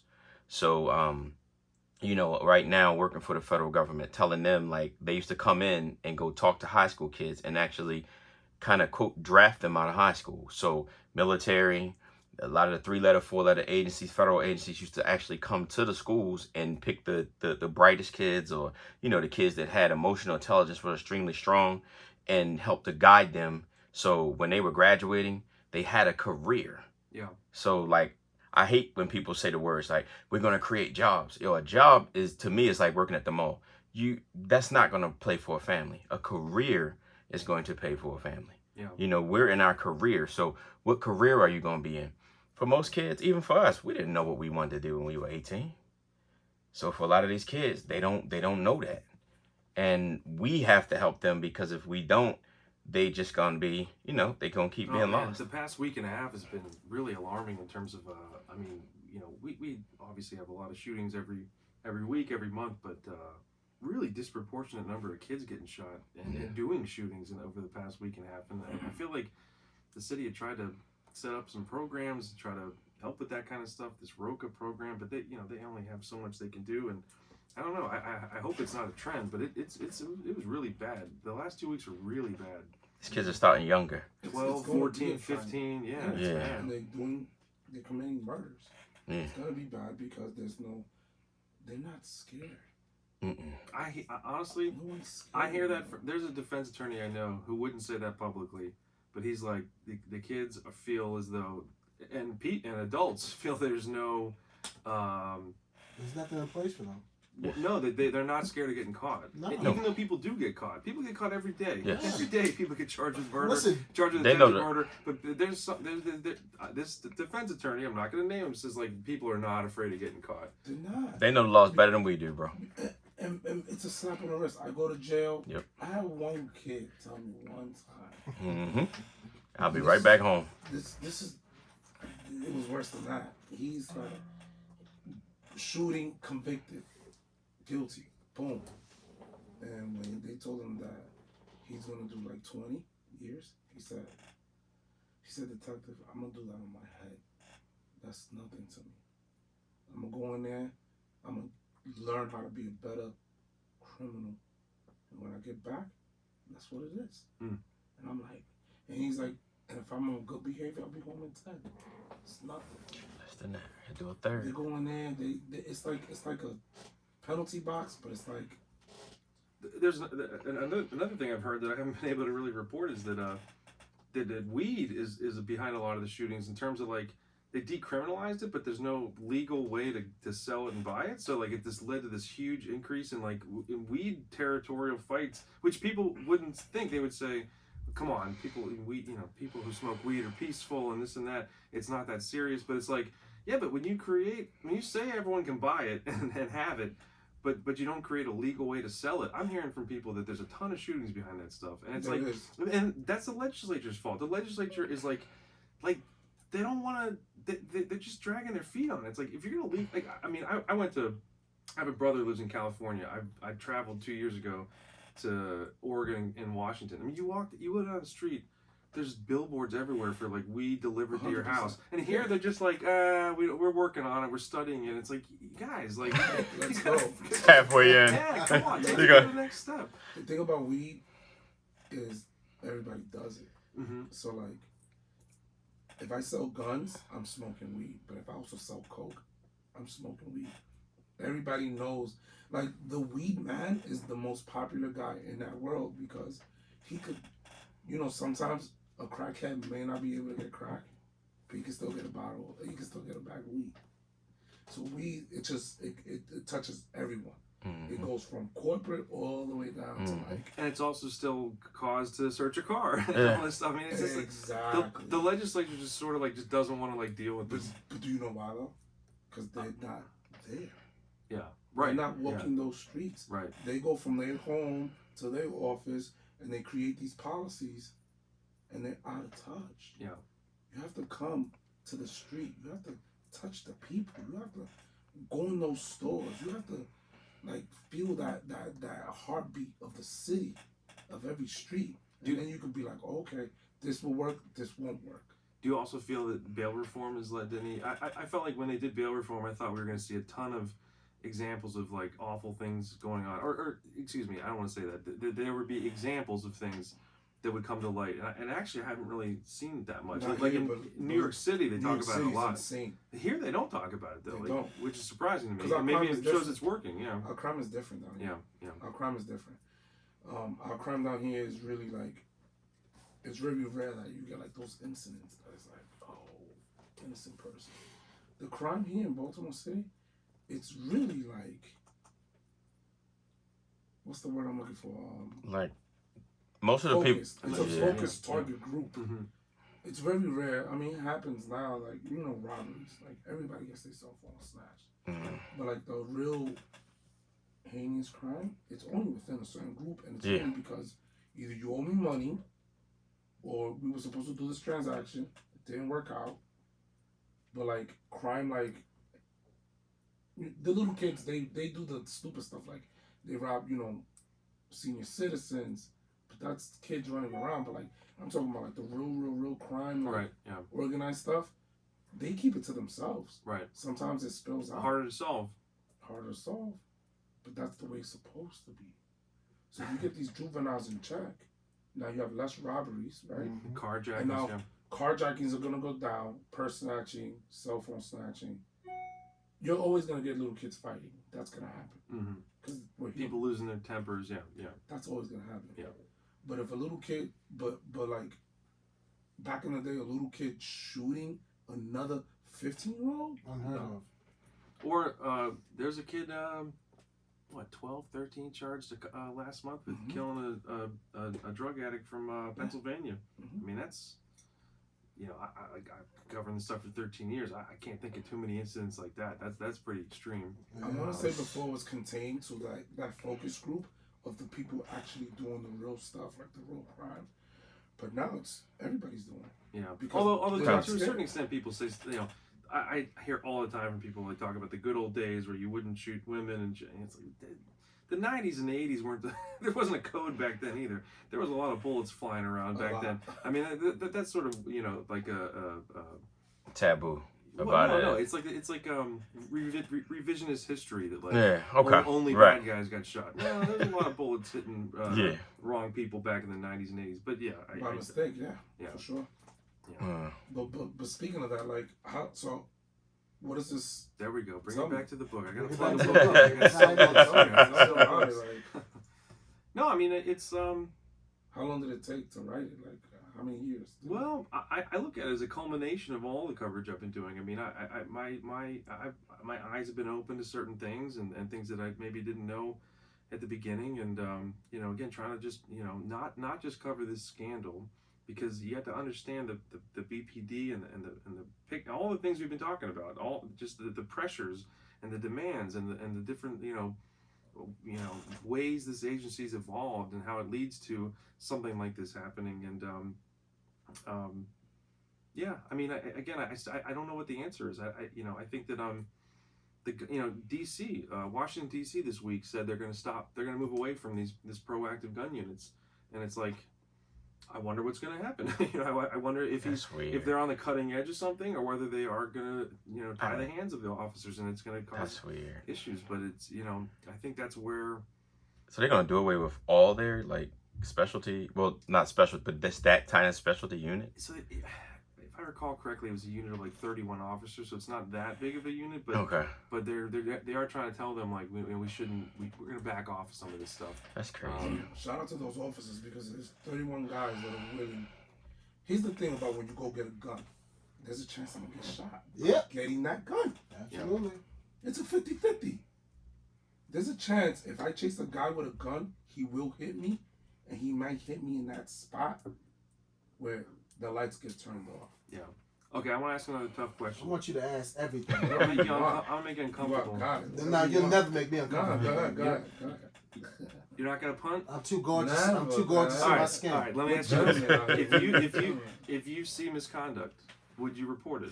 Absolutely. 100%. If I could slap the shit out that officer, I'd slap the shit out. See, but the type of people that we are silverbacks, we're gonna pull you to the side. Absolutely. No, but you're gonna report it though. No. First, I'm gonna pull you to the side, and I'm gonna be like, chill the fuck out.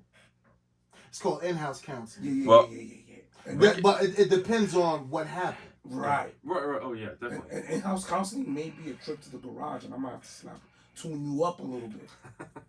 I'm serious. No, I like it. I like to hear that. No, because honestly, I've heard from interviewing officers who say you see stuff happen and you're like, I don't want anything to do with that. I don't want to. I'm gonna disassociate myself. I'm gonna move over here. I'm gonna request a transfer. I don't want to be involved with that. And then again, Gwynn, I mentioned in the book, Ryan Gwynn in 2015, he had a bad vibe about Detective Gondo. He saw him having dinner with a guy that he had been investigating, and he reports it. But then it's not enough to go on. It's not enough for anybody to bring anybody up on charges. And he's like, fuck, why did I do that? Why did I even say anything? And now maybe he'll find out I said something to him, and I regret this. And so there's this professor who spent some time with BPD for a year, and he's now in New York, and he talked about the blue cone of silence. He says it's not that I'm not going to report it.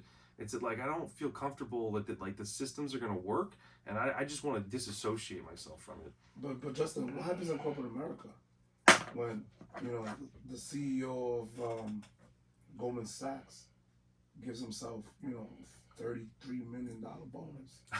You know what I'm saying? Is that it's along the same lines in a sense? No, what I'm saying is, do you feel comfortable to report somebody that it's going to be handled correctly, or does that the system's not up to par such that you just actually just want to get away from it? But it happens. But you're saying you take care of it, so okay. Right, we do better than others. I feel like it happens more in corporate America But in corporate America, it doesn't affect people. It affects, you know, the economy or whatever. How many, all these CEOs, you trying to tell me you didn't know that guy was stealing money, doing embezzlement? They kept the code of silence. Yeah. Us, we handle things a little bit different. But yeah, we're the first ones to, you know, we gotta, it's like, No, I agree, but my thing is, Justin, to answer your question, of course we do something about it. Because if you don't, then you're that asshole. Mm-hmm. If you allow that, then you become embedded in that shitty culture. Yeah. So we always act on that. If I see something, I'm going to address it. Because at the end of the day, I got a family. And I came on to do this job the right way. correct. At all times. So if you did something right, well, you fucked up. All right, well, you got to go through the chain of command, bro. You should have thought about that shit. Yeah. 100%. One of the things I was really troubled by in reporting the book, and things I've seen over the years, was like sort of how operations didn't really talk to internal affairs and admin. Like it was sort of like, well, that's their thing, and if they don't handle it, well, then whatever. Like there were so many commanders who told me, we don't know who's getting complaints, and we don't know what the outcome of those complaints is. That doesn't come to us. You know, we set people out on the streets every day. We look at the crimes. We adjust. We're putting out different enforcement strategies, and like that's IAD's responsibility. And like if they come back to us and tell us, if they don't tell us to take that guy off the streets, we're not going to. And I thought that was an interesting. I get it. I understand how that's like the way the department works on a day-to-day basis. But it was like there was really no like collaboration. And you know, we have a department that kind of like checks us, right? Well, and conversely, by the way, I hear from lots of officers who say they are on people's ass about stupid shit. Like they're all over you for stupid shit, and then like stuff that's like important gets like kind of like just like doesn't get handled. It sounds like it's on a case-by-case basis, Mm-hmm. depending on the individual. Okay. What I wanted to bring up is, for example, the Board of Ed. Who's their IED? They got way more problems than we do. Well, they can't lock people up though. What the Board of Ed? Yeah. Officers get so much more scrutiny because of the extreme power you guys have. You have the power to take away somebody's liberty. You can search their things. You can seize their things. You can be in their homes. You can be in their bodies searching for things. Like you have so much like power. And I know it doesn't feel that way a lot of times. You feel like you're thrown to the wolves and that no one's supporting you and you're not paid enough. But it's like you have power, and that power needs to be checked. So how about the power of a kid that was being passed along through high school? Yeah, did you get that article? Did you see that article? That's horrible. Like, that's the same thing. Where's the silence there? Somebody kept their mouth quiet. That's not my beat.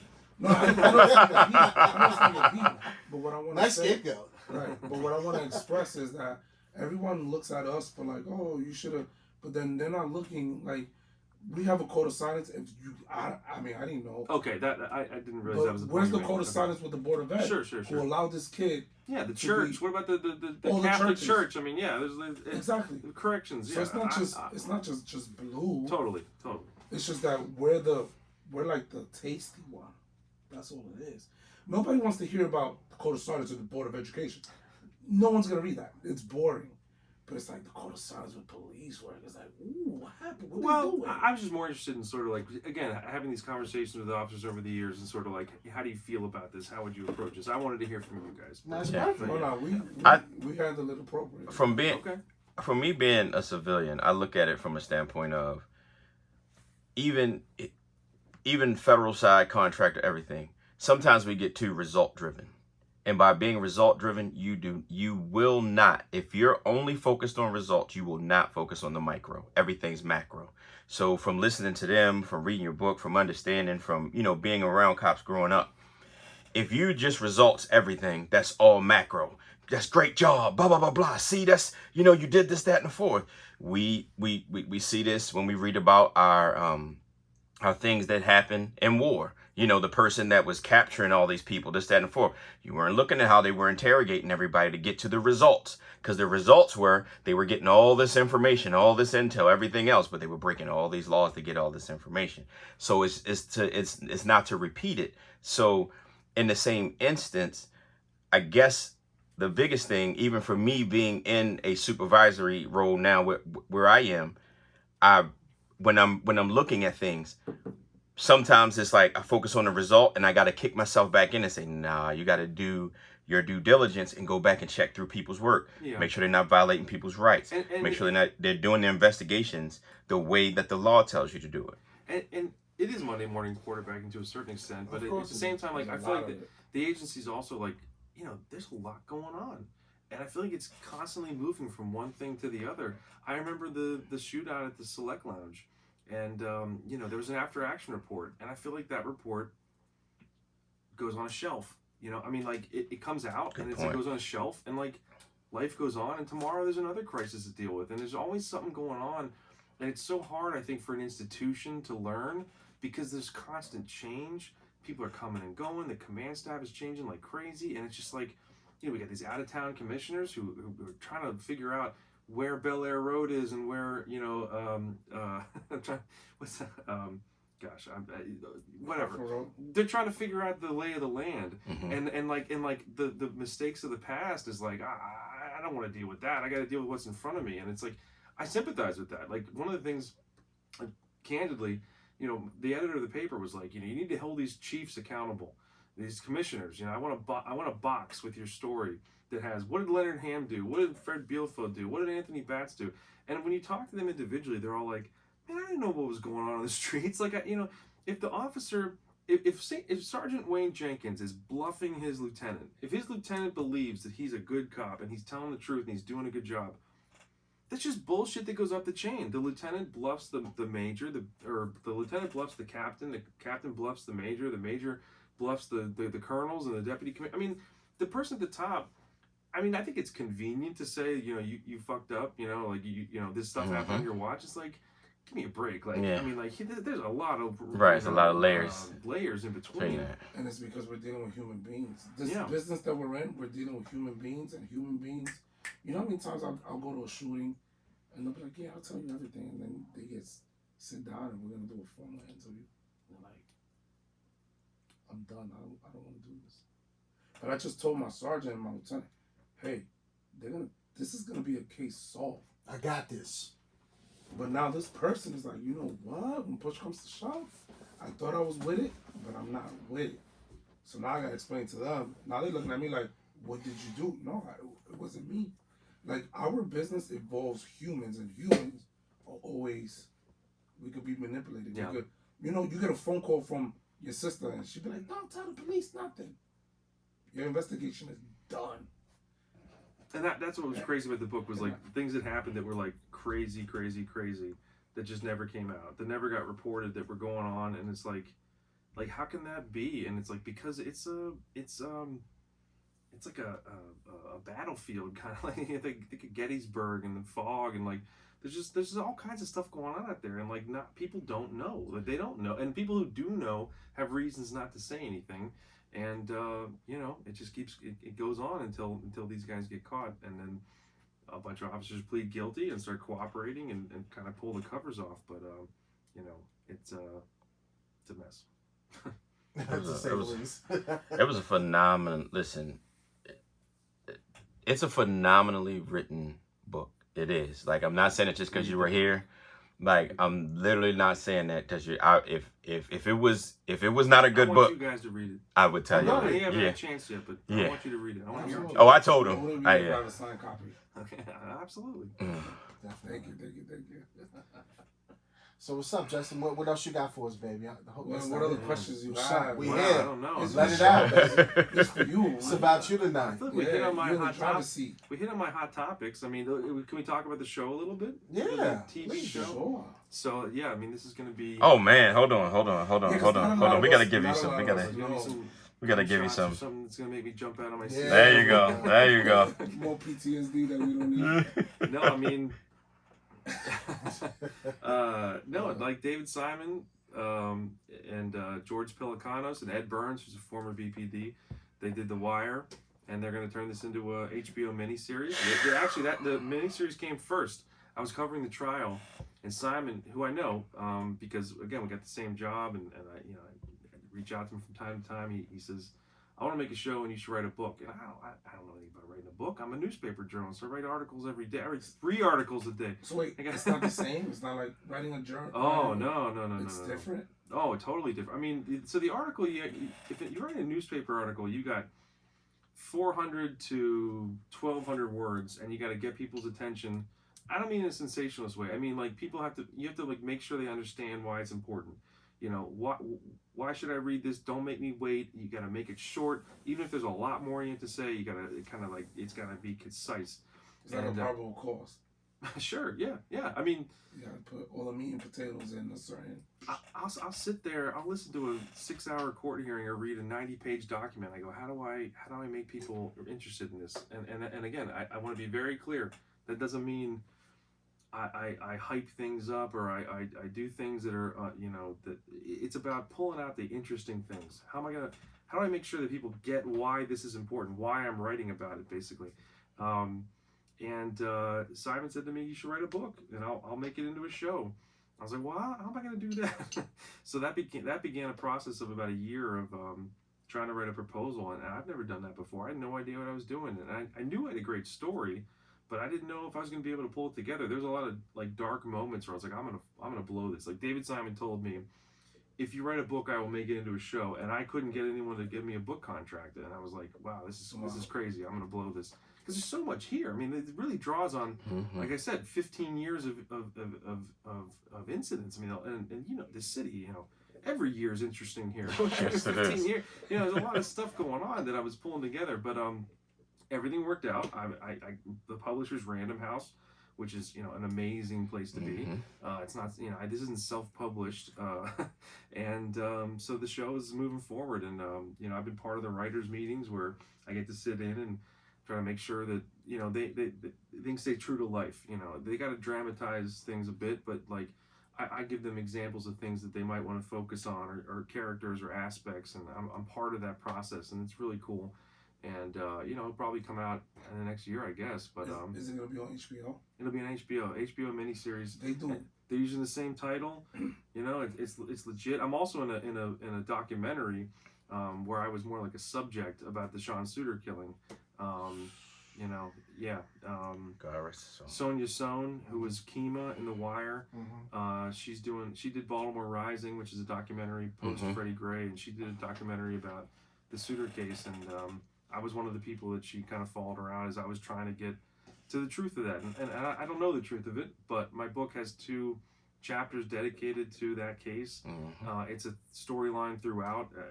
I try to make him a character throughout so people know that, his intersection with the different characters. And, there's information in the book about it. But ultimately, it's still a mystery. And people should make up their own minds, but I put a lot of stuff out there for people to consider. Nice. Are you allowed to speak about who's the actors? I don't know that yet. No, they're in the process of doing that. But HBO does it right though. HBO, when they do a series, it's a hit. They better get this one right. I mean, David Simon does it right. I mean, the stuff he's done. Right. They do it right. I just was looking at his credits again, and I know him, but I was looking at him again recently. I was like, all these were really well done. So I'm hoping I'm not the first that he screws up. No, listen. Hey, I mean, you mentioned listen, David. Wire, right? Yes, David E. Simon. David E. Simon. Listen, I know you know him. Tell him come on. But if you screw this one up, don't come on here. And I will not be scared to tell him that. It's a dope book. I don't think that's gonna be an option. Like those guys. I mean, The Wire. You go anywhere in this country, they're like, oh, where do you work? Baltimore.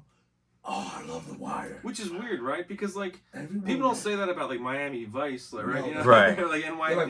New York Undercover, whatever. Or Chicago. Like. And full disclosure about The Wire, the names are the same, but like he took a lot of people and put them into like these, like the names of the people. There were several like Barksdale crew as far as the person is real. But a lot of the people and the moving parts around there were a lot of people from East, West, and you know what I mean? Yeah, from y'all working here, y'all understand. Like even some of the slang, West Baltimore, East Baltimore, South Baltimore, you could just tell that it was several drug dealers in certain people that worked together. It's gonna be phenomenal. Composite, For me, it's like Sopranos, The Wire. Game of Thrones. Like, HBO does not miss when it comes to a series. Yeah, no, I'm They really know what they're doing, like legit. But I'm still, you know, every day I took a week off to promote the book, and I'm back at the paper right where I was every day. So I haven't gone Hollywood yet. You know, I'm still covering these issues, and man, the fallout for this case. I mean, you know, you'd think that I was actually trying to like just report GTTF stuff to like promote the book. There's shit that continues to happen every single day with this case. Umar Burley is the main character. The opening chapter, he gets drugs planted on. It happened. It's true. He got his $2 million settlement check, decided to head to North Carolina, shot his girlfriend in the face, and led the police on a 15-mile chase and shot at cops. He's never going to get out again. This is days after getting $2 million. Jenkins, this week, Jenkins sent a letter to police agencies all over the country, and people send this shit to me. He wants to create a think tank of corrupt officers to teach people not to do what he did, and he sent this out to all these police departments, and one of them sent it back to me, and he kind of admits to some stuff that he hasn't been willing to admit to. He says he was taught the wrong way. He was taught to arrest people first and establish the probable cause later. He admits he was a drug dealing cop. There was a case involving Daniel Herschel. Young Moose sued him this week, the rapper. I mean, it's like, you know, I'm not actually like doing this on purpose. This story just keeps going. Falling into your lap. Later, it just keeps going. It's like, It keeps coming out, man. Yeah, and even the U.S. Attorney's Office is like divided right now. Like there was one guy who was arrested for a gun in 2015. You know, the U.S. Attorney's Office never has any drama. They get a 99% conviction rate. Everything always just happens just the way it's supposed to there. But they convicted a guy of a gun possession in 2015. He was arrested by Herschel. He says the gun was planted. He said money was stolen. So the U.S. Attorney's Office investigating the GCTF, and this isn't in the book, but something I've been covering, they take him before a grand jury. They say, tell us about what Herschel did to you. We believe you. They put him in front of a grand jury. Well, the original prosecutor in the gun case is like, I don't think this guy's telling the truth. I think he did have a gun. I think he's full of shit. And he went in front of the Fourth Circuit Appellate Court this week and said that his colleagues investigating the GTTF put untruthful testimony forward. I mean, this kind of stuff, it just keeps going. There's just, you know, I don't know, I'm you know, I actually like to move on in a lot of ways. You're right, there's but a lot it of just stories keeps, out there to cover. But this keeps coming up. I say this because I know you study criminals. The criminal now is not the same criminal from back in the day. The criminal back in the day, they sat there and they took it, and it's like, you know what, I did it. The criminal now wants to be the victim, and they cry. And I'm not saying that because of what I do for a living, but because of what I see all across the country. Oh yeah, it's like it's popular to be the victim now. It's difficult to know what's what, and that was actually one of the things that case highlighted was that like they did take forward a guy who made a claim against Herschel, who's, you know, clearly got problems, but it was nothing other than his word. And like actually having watched a lot of criminal trials, I was actually troubled by that because there was nothing other than his word, and there was cases he got convicted on. There were nothing other than people's word, and yet when you think about it, what else do they have? I mean, if you're someone who did get drugs planted on you, if you're someone who did have money stolen from you, you don't have some, you know, eye in the sky that's going to back it up for you. It's you versus them, and the tie tends to go to the officer, and like it's a mess. And that's sort of like the first like third of the book, I would say, are cases that I don't know the truth. I know the questions were raised about Jenkins. He was sued. There was really compelling testimony that indicated that he was not telling the truth, but I don't know the truth. There's a funny saying, I mentioned this on some other interviews, but like there's a journalism tweet that goes around every now and then. It goes viral and everybody feels good about themselves. They say, as a journalist, it's not your job to interview people about whether it's raining outside. It's your job to stick your head out the window and figure out whether it's raining. And I'm like, when I report on crime and cops, there's a brick wall. I don't know what's on the other side of that. All I can do is say, this person says this and that person says that, and I don't know what, I can't see the truth. You guys are in a house together where there was $100,000 and 3 guns, and I don't know what happened. You say that it was planted, you say it was stolen, you say that it's straight up and legit. I don't fucking know. Right. And I have to, my job is to, unfortunately, try to synthesize these things and try to figure out, well, this is worth telling, and this is, I don't know what to do with this, and you know, it's a huge challenge. Listen, And it's a part in the book where shout out to y'all, but y'all know from growing up from hoods and stuff, it was like Justin reported in there, it was a drug dealer was like, look, I sold all that. yeah, But he took my money. I was like, that was really compelling. I was listening. I was listening like, bro, look, coming from Westport, son, I know that man was telling the truth. He was like, look, I did all that. I sold that. I did this, but nah, yo took that. I was like, yeah, he ain't lying. Don't know if drug dealers telling themselves, son. Not no big time, dude. I can't say those guys are telling the truth. But I've never seen that happen. Never. I've never seen someone stand in front of a federal judge at a Facts. suppression hearing and say, I did have all those drugs, Yes. but this officer's lying about how it came about. Like, Yep. that's you gotta put some stock in Yeah. that. And the judges He copped were to like, everything. no, I don't believe you. And Yeah. the judge said, if I believe that this officer's lying, then all the officers are lying. And lo and behold, 7 years later, those officers are in front of her for trial about being corrupt dirty officers. But you know, it is. I ain't never seen him. Yeah, they all mine. But how he got them? Nah. Yeah. I was like, hold up. Did I just read that? And my wife, I had explained to my wife like, babe, nah. So that's the old school criminal. Yeah. Who's like, yeah, you know, this is what I do. He got me for that. He's trying to be heard though. But that motherfucker took my money. Yeah. Right. Exactly. That's how it was. That's how it was. That's how it But was. he's trying to be heard, and he knows the only way he'll be heard is if he cops to what he did. Yeah. If he stands up there and goes, "This is all a lie," they're gonna Right. be like, "Man, whatever." Yeah. Right. No way. Right. And that's why so many people don't come forward because they're like, "Well, I don't want to admit what I had, Right. so I'm not gonna say a word about that." Yeah. But you know, yeah, it's a haze. It's an insane world we live in. Is it not? To say the least. Yeah, I'm not going to sit here and say that I know the truth about a lot of things in here. I did my best to talk to people, piece things together. Some things I stayed the hell away from. And, you know, ultimately you can see, you know, the trajectory of it. I mean, you're an investigator. Like, you get a case, and it's like you're working backwards. Like, what led up to this? Yeah. And you're working backwards, and there's so much that goes on that led up to that. You know, You kind of, it's not like Pandora's box automatically gets open because there's always going to be new shit. Layers that gets dug up. Like, what happened here? I don't know. Oh, this is what really happened. It's like, oh my God, here we go. Why'd you do that? Because I was misinformed that, you know, my boo was doing this. So I went and I did that. And it's like, oh, but she was lying. Oh, now I'm in jail because she lied. And it's a plethora of just... Yeah. I've been working on a story for a year, off and on. Very high profile case. And people are telling me it's not the way it went down. And I'm trying to get everybody involved to tell me the truth. And I'm so troubled by it because I don't, you know, this guy, I want to believe what he's saying, but it doesn't make sense. And then I'm pulling in other people who are peripheral players, and they're kind of saying that, yeah, that's true, but they're not. And it's like, do I really want to go to bat for this guy? Like, ultimately, I have to make a decision. Like, I don't have to write about this story. I could just say I got plenty of shit to do. I'm gonna do something else. I'm interested though. I want to hear him out, and I don't. And am I only supposed to write about people I can vouch for, or sometimes do I have to go out on a limb and say this guy's saying this? I'm gonna put it out there, and I'm like, my wife can vouch for this. I'm very conflicted about this story, and I don't know where it's gonna go, but I guess that I'm just trying to explain that as a way of like. You want to talk about it offline?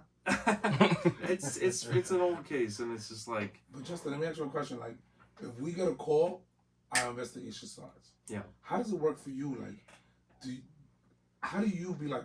How does your bosses or your editors, like, what makes it a story? Like, does it hit your desk? Like, hey, look into this, or is it like you see police reports and you're like, oh, okay, this is the one I want to talk about? How does that work? Like, how do you pick the juicy? Honestly, I'm not the fruit. I'm not looking for like sympathy. There is so. I mean, you got an assignment, right? You investigate shootings in a certain district, right? Correct. Like I have the entire city's problems landing at my feet every day. You know, I got officers complaining about other officers. How does it come to you? That's what I'm saying. Like, it comes to me through all sorts. So like, there's stuff that I look for. Like, so one of the things I do that doesn't get any attention is we have a homicide map, Cool. I enter in every homicide. Every single time a homicide comes in, I have a form, and I type every detail up, and I hit enter, and it goes onto a map and a database, and there's drop-down menus, and you can sort it and go through all this, and that only exists because of me. But, like, that leads to problems. There's 51 homicides as of yesterday. I might, on Monday, be told there's 49. What the fuck happened to the other two? And I have to ask about that. I have to tell me about that. What happened to the other two? They were justified. They were this. They may add 3, and I'm like, where? Oh, someone shot 2 weeks ago died, and like, so like that's one way that I could end up looking into a homicide. I wrote this awful story about this kid who was shot, like 10 years ago, and he was paralyzed, and his thing came unhooked, and he died, and it ends up being a homicide. And I talked to his mom about he was starting a video game company, and he went to UB, and he was just the greatest kid, and like that. I found that, right? Like I found that because I was trying to figure out the discrepancy on the homicide map. We might have Brian Dorsey, the city councilman, tweeted there's an officer who is an oath keeper, which is a right-wing militia. One of our reporters is looking into that. There's a city council meeting about facial recognition software. We'll look into that. I cover the courts specifically, and I'm tracking indictments and plea hearings and motions hearings, and I mean, it's just everything. We're trying to take stock of everything. The State's Attorney's Office issued a declination letter in a fatal shooting from over a year ago. U.S. Marshals Task Force killed a corrections officer from Pennsylvania who had tried to kill his wife, and they killed him in Northeast Baltimore, shot him 17 times. They cleared him. They did a full investigation. There's a 20-page report, and it says they didn't do anything wrong. It's just like, it's drinking out of a fire hose. It really, I mean, there's just so much fun. And in the background, I'm investigating this case from 15 years ago, and I'm trying to do this, and it's a lot. It's a lot. The grind is nonstop. Yeah. I mean, it's just and is this and what keeps me up at night is the stuff I can't get to. I mean, people send me tips, and they say you got to look into this, and I'm like, when am I gonna do that? Is this done within 8 hours, or like what's your scope of hours? Is it all around the clock, or you just have 8 hours to do this? Oh, I mean, I'm not trying to like sound self-righteous, but no, but I work constantly. I mean, I would take a call whenever it comes in. If someone, I mean, I've been taking calls all weekend about something, and all night last night, and it's like, that makes sense. People want to call me. I talked for 45 minutes tonight to a homicide victim's mother, who was very upset with the way her son's case is going, and she wanted to talk to me. I take the call. I mean, wow. if I try to pack everything into 8 hours, I never get anything done. You gotta take these things as so, like, but unfortunately that means I, am not everything to everyone else I need to be. But it's just, like, can we get crazy? Can I ask you something crazy? Get fucking crazy. Yeah, let's get crazy. So that's like, what I'm talking about. Because like I know how it is for us. Get another beer, baby. These double IPAs are setting in. Yes. So, being that you're working around the clock, how does that affect family time? Is it because for us, family time is always, you're always working.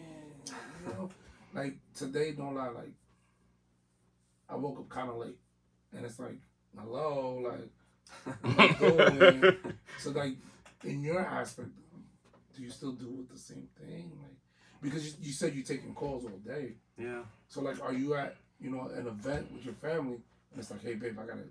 Yeah, it's terrible. I'm terrible. No, I'm terrible. I mean, my daughter wants to play with me, and I got a 6-year-old daughter, and my phone's going ding, ding, ding, ding, ding, and I'm like, well, this might be something important. I got to check it. And last night, I actually was like, I got to turn this thing off. Like, this is crazy. But like, then again, you're always worried that something's going to happen, and you're not going to be on top of it. Yeah, like I don't want someone to call me with something important, and like, oh, well, you didn't pick up.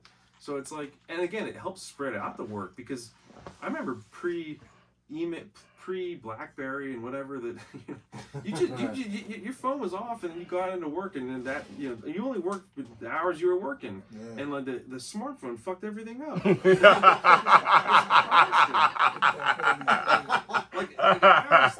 I always think that like, if I were to look at this email at 11 o'clock, that saves me time the next day. But that's not true. It just means I'm working constantly. Yeah. So I don't know. It's like I could look at your phone and be like, Justin's home. That motherfucker see my email. What's that? Yeah. Why he ain't answer back? Yeah. That's crazy. I want to be available. You know, I don't know. You know what? It comes with wanting to be great. Yeah. Mm. Yeah. Yeah. Absolutely. You know. Yeah. It comes with the territory. Now you talking big age. I could turn stuff off. Absolutely. I could work 40 hours a week. But are you going to be relevant anymore? Right. Right. That's why I tweet. I mean, Twitter's a man. You don't want to get into Twitter, but That's This what I'm game was talking dope. about. Right.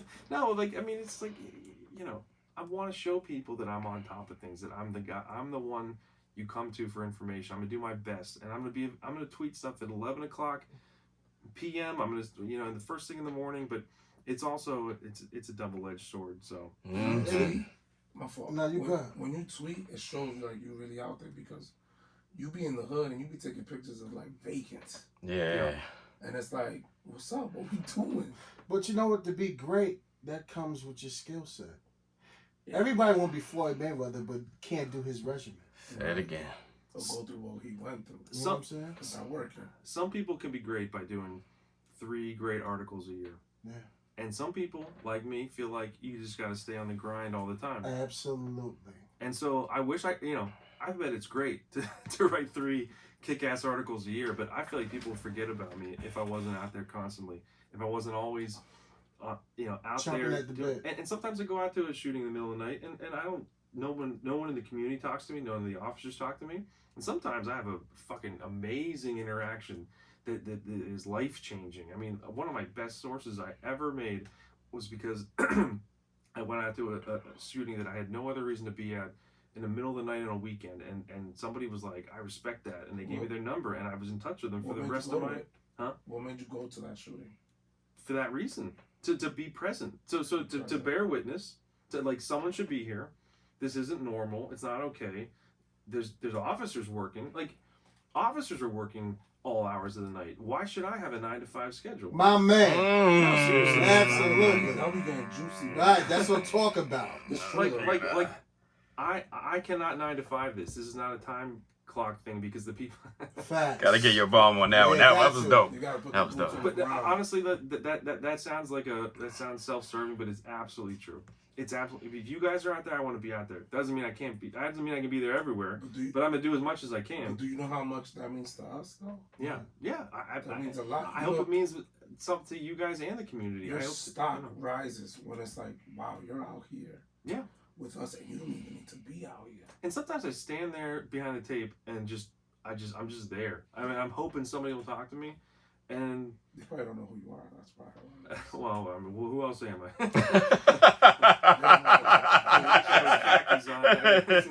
Pull up. They don't know that it's the Justin. Yeah, pull up. No, but I mean, like, it's sometimes a detective who does know me will wander over and tell me something, or just say hi, and that's worth it. That's worth being there, and You just got to keep planting seeds like you're doing it. With this phenomenal book, We Own the City. And then that led to HBO picking it up and putting a nice series out on that. So, I mean, you keep plugging. You just keep doing what you're doing. And I love it. Listen, man, I can't wait till I get my copy of the book so I can read it. Yeah. It just,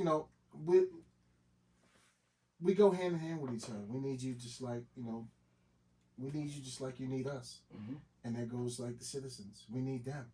yeah, right. It's all about We bridging Own the the gap. City is actually a play on a comment at the trial. So, like, one of the guys who was colluding with Jenkins to sell drugs said that the officers own the city, but actually used that to turn it on its head to say that, like, the citizens own if the citizens don't trust the police, the citizens don't help the police. Right. Who actually owns this city? Corrupt officers can run roughshod and steal money and steal drugs and stuff, but the people are the ones that can help. If you guys have a relationship, that's really what that title means. And I don't know if people actually realize that, but that's why I chose that. And that's the reason why the main thing for our podcast is bridging the gap. Because we have to mend those relationships. Yeah. That's the only way we're going to get things better. Yeah. And get on the same page, ideally. Yeah, no, so the not, I don't know if it's a spoiler or not, but during the riots, I went to Penn North. There was a police line. I said, I got to get in there. They said, you can't go in there. I pushed my way in. And this guy, I don't want to give this away, but whatever. The book's been out for 3 weeks. This guy said he was a member of the Crips. He throws his arm around me. and I'm all hell's broken loose. Like there's a police car, and there's like they're taking the stuff out of the trunk, and they got a shotgun out of the trunk. Yeah. They got this police tape, and they're throwing it like streamers, and they're stomping it, and the stores are getting ransacked, and this guy throws his arm around me, and he's like, "I'm gonna protect you." I'm like, I'm not a baby. Like, he escorted you. I'm like, I'm not a baby. Like, come I on, got this. come on. I've been in some stuff before. Come on, I'm fine. So he's like, no, you should stay here with us. It's all good here. So I'm like hanging with them, and I'm watching, and the instinct in me is like, but I gotta get there. I gotta get where all the I gotta push into this. I gotta get some good pictures. I gotta find out what else is going on. So I wandered away from my protector, and someone tried to rob me of my cell phone. I got a guy with his hood over his face and the drawstrings tight. He ran up, and I've read this in so many police reports. Yeah. Kick it out. Kick it out. He runs up behind me, says, "Kick it out." I go, "Oh," and he pulled out pepper spray. Luckily, it was pepper spray. And I turned my head, and he sprayed me in the back of the head. And I ran back to the Daddy. To the crib homies. Right. I was like, Right to your crib again, homies. if that hadn't happened, I would have been out there. Like, I would have gone into the CVS. I would have been out all night. I was like, oh shit, like this is serious. Like this is some real stuff going on. So he was so nice to me, and I didn't trust him. Like, he had his arm around me. Like, that's like a threatening thing in some certain situations. Someone puts their arm around you who you don't know. Like, I'm afraid I'm gonna get, like, he's gonna tighten that arm. He's gonna walk into some shit. yeah. I was like, but I was trying to stay cool. I was trying to trust him, and he was a good guy. So I said, like, tell me your name. Give me your phone number as I left, because I had to file a story. And I got his name and number, and for years I again, I got a million things to do. I got all these things to look into, but I tried to reach out to him, and I wasn't able to find him. And then I found his mom on Facebook, and then eventually I found him last spring. Nice. And I sat down with him, and I said, "Why did you protect me? What has your life been like since then?" And he talked about the same issue I was going for. He talked about how the trust with the community, we are the ones who can help the police, solve the crime problem, and if they don't work with us. So anyway, it was a nice little the book was finished.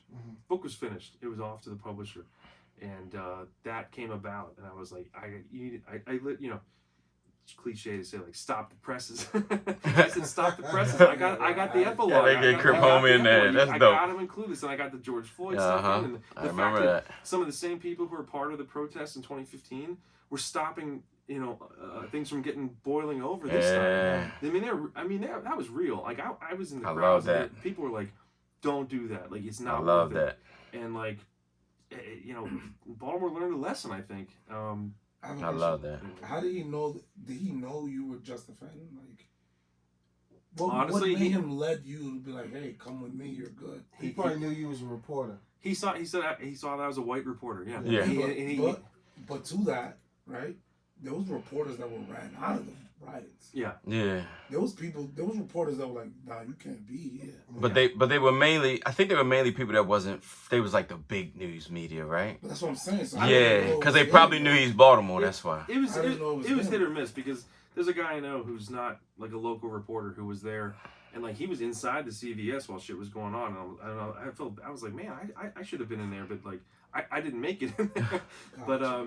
But like people really, like, honestly, like it's seared into my brain. Like when I pushed past the officer's line, there was this van, and this is in the book. Like there's a minivan and like a family, and they like pulled up next to me, and the woman looked at me in the eyes and said, "They're gonna kill you if you go in there." And like, again, like, I try, as a white guy not from the city, I try not to be scared in the city. I try not to play into that whole like, oh yeah, you're gonna get robbed, you're gonna get killed, like that whole the thing you talked about tourists not wanting to come here. I'm like, I'm not gonna get killed. Like that, calm down. But like, this is a woman like from the community looking me in the eyes, being like, do not go in there. And then this guy like immediately throws his arm around me and is like, you're in danger. Right. And that's what he said to me 5 years later. He's like, you probably something's gonna happen to you if I didn't protect you. Wow. And it's just a weird thing. And like, I don't know. You know what that is? That's all God. That's all Trump City. That's all God. That's Trump City too. Yeah. No, that's God. Mm-hmm. That's God. That's why I wanted to meet up with him again. That's God. I wanted to meet up with him again to say to him, I thank you. And that's one of those two angels he sent out to you. Mm-hmm. That woman in that car and that gentleman. Yeah. I'm telling you, man, it's real in the city. And there was a business owner who actually, like, he had a shotgun. There was a guy right at Penn North, like right there, and there was a gate, and he like opened up he had a shotgun, and he opened up a gate, and it was like a Shark Tank. He put us inside of the gate, and he closed the gate, and I was taking pictures through the gate, and it was funny because Breitbart, like a right wing news outlet, they were like, oh, like a gun owner saved, a reporter. I was like, that's not what happened. A gang member saved me, and a business owner with a gun. I was like, that's not exactly what happened, but I don't know. Does the clickbait reporters, does that piss you off? I mean, what do you mean? Like, the people that are just looking just for like, because your stuff is like legit. You put time into it. You have sources. Not necessarily. A lot of stuff we gotta just go with, like, without being able to do all that. But I don't want to say. Yeah, but you got a certain cachet. You know what I'm saying? Like, No, it actually, so I got a call from someone from a block number called me after I did the story about Jamel Ram. It was a black officer. I don't know who he was, and he's like, "You have done a lot of shit reporting over the years." He goes, Out the rip. No, he goes. Damn. Can I at least get a hello? Yeah. Hey, according to me, wow. Right. I can't get a kiss. Yeah. He said you have like tarnished the reputations of good officers over No, the he years. didn't. That's what he said. No, I'm saying but you got it right here. And it, again, dealing with allegations, right, not knowing the truth, having people leak stuff to you, having lawsuits filed, not knowing what's what. I mean, like, when he said that to me, I was like, I bet I have. It sucks. Like, so it's not a clickbait, but it's like, I don't know the truth. I don't know what I'm supposed to be I mean, I size things up. I ask questions. I read a lot. I talk to people, but like, at a certain point, you only know so much, and you gotta, make a decision, and you gotta live with that decision. And I made some decisions that I do not stand by. Wow. You think it's all a part of the process, though? It's part of the process, but because it's uncertain.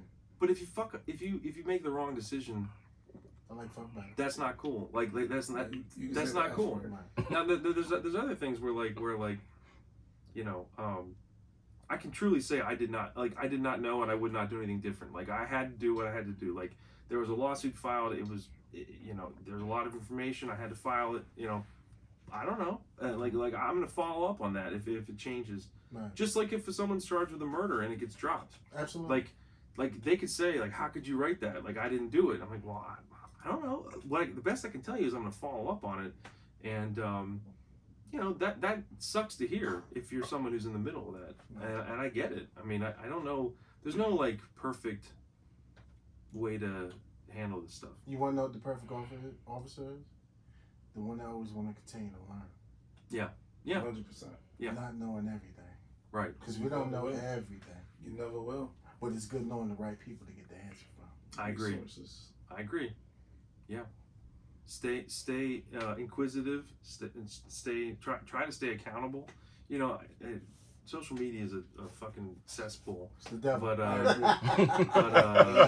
But when people make a point that I take to heart, I'm like, okay, all right, I hear you. Yeah, I get it. And there's a lot of stuff where I'm like, whoa, you guys are really, this is not fair. But I listen to it because I want to stay accountable and do better. And you got to listen to some constructive criticism along the way. Yeah. You got to. You kidding me? Yeah, absolutely. I just hate it when it's social media comments, and I know for Twitter it's like 280 characters now or something like that. But my thing is, I like debate when it has fact behind it, because either I don't know it and I have to go research it, but don't just be like, man, that shit suck. Like, why it suck? Because you suck and you up. Like, and then you find yourself like, why am I debating somebody like I never meet in my life? Right. That's not even da-da-da. And I'm just like, did you just push a button, or I must have just been, all right, you got me. It gives like, you got me. It gives outsized influence to people who don't have very much. You should be putting. You can listen to them. You can put it in its place, but like it can make it feel like if there's like 5 people who just like bombard you with like all cops are bastards and why are you doing this and why are you doing that, it can make an individual reporter feel like, oh wow, I have to change what I'm doing. And you gotta put that in perspective. Like, that's 5 people. That's 5 people who may have some seriously extreme views, and the other side too. Like, but like in this day and age, like when I 15 years ago, you get like letters.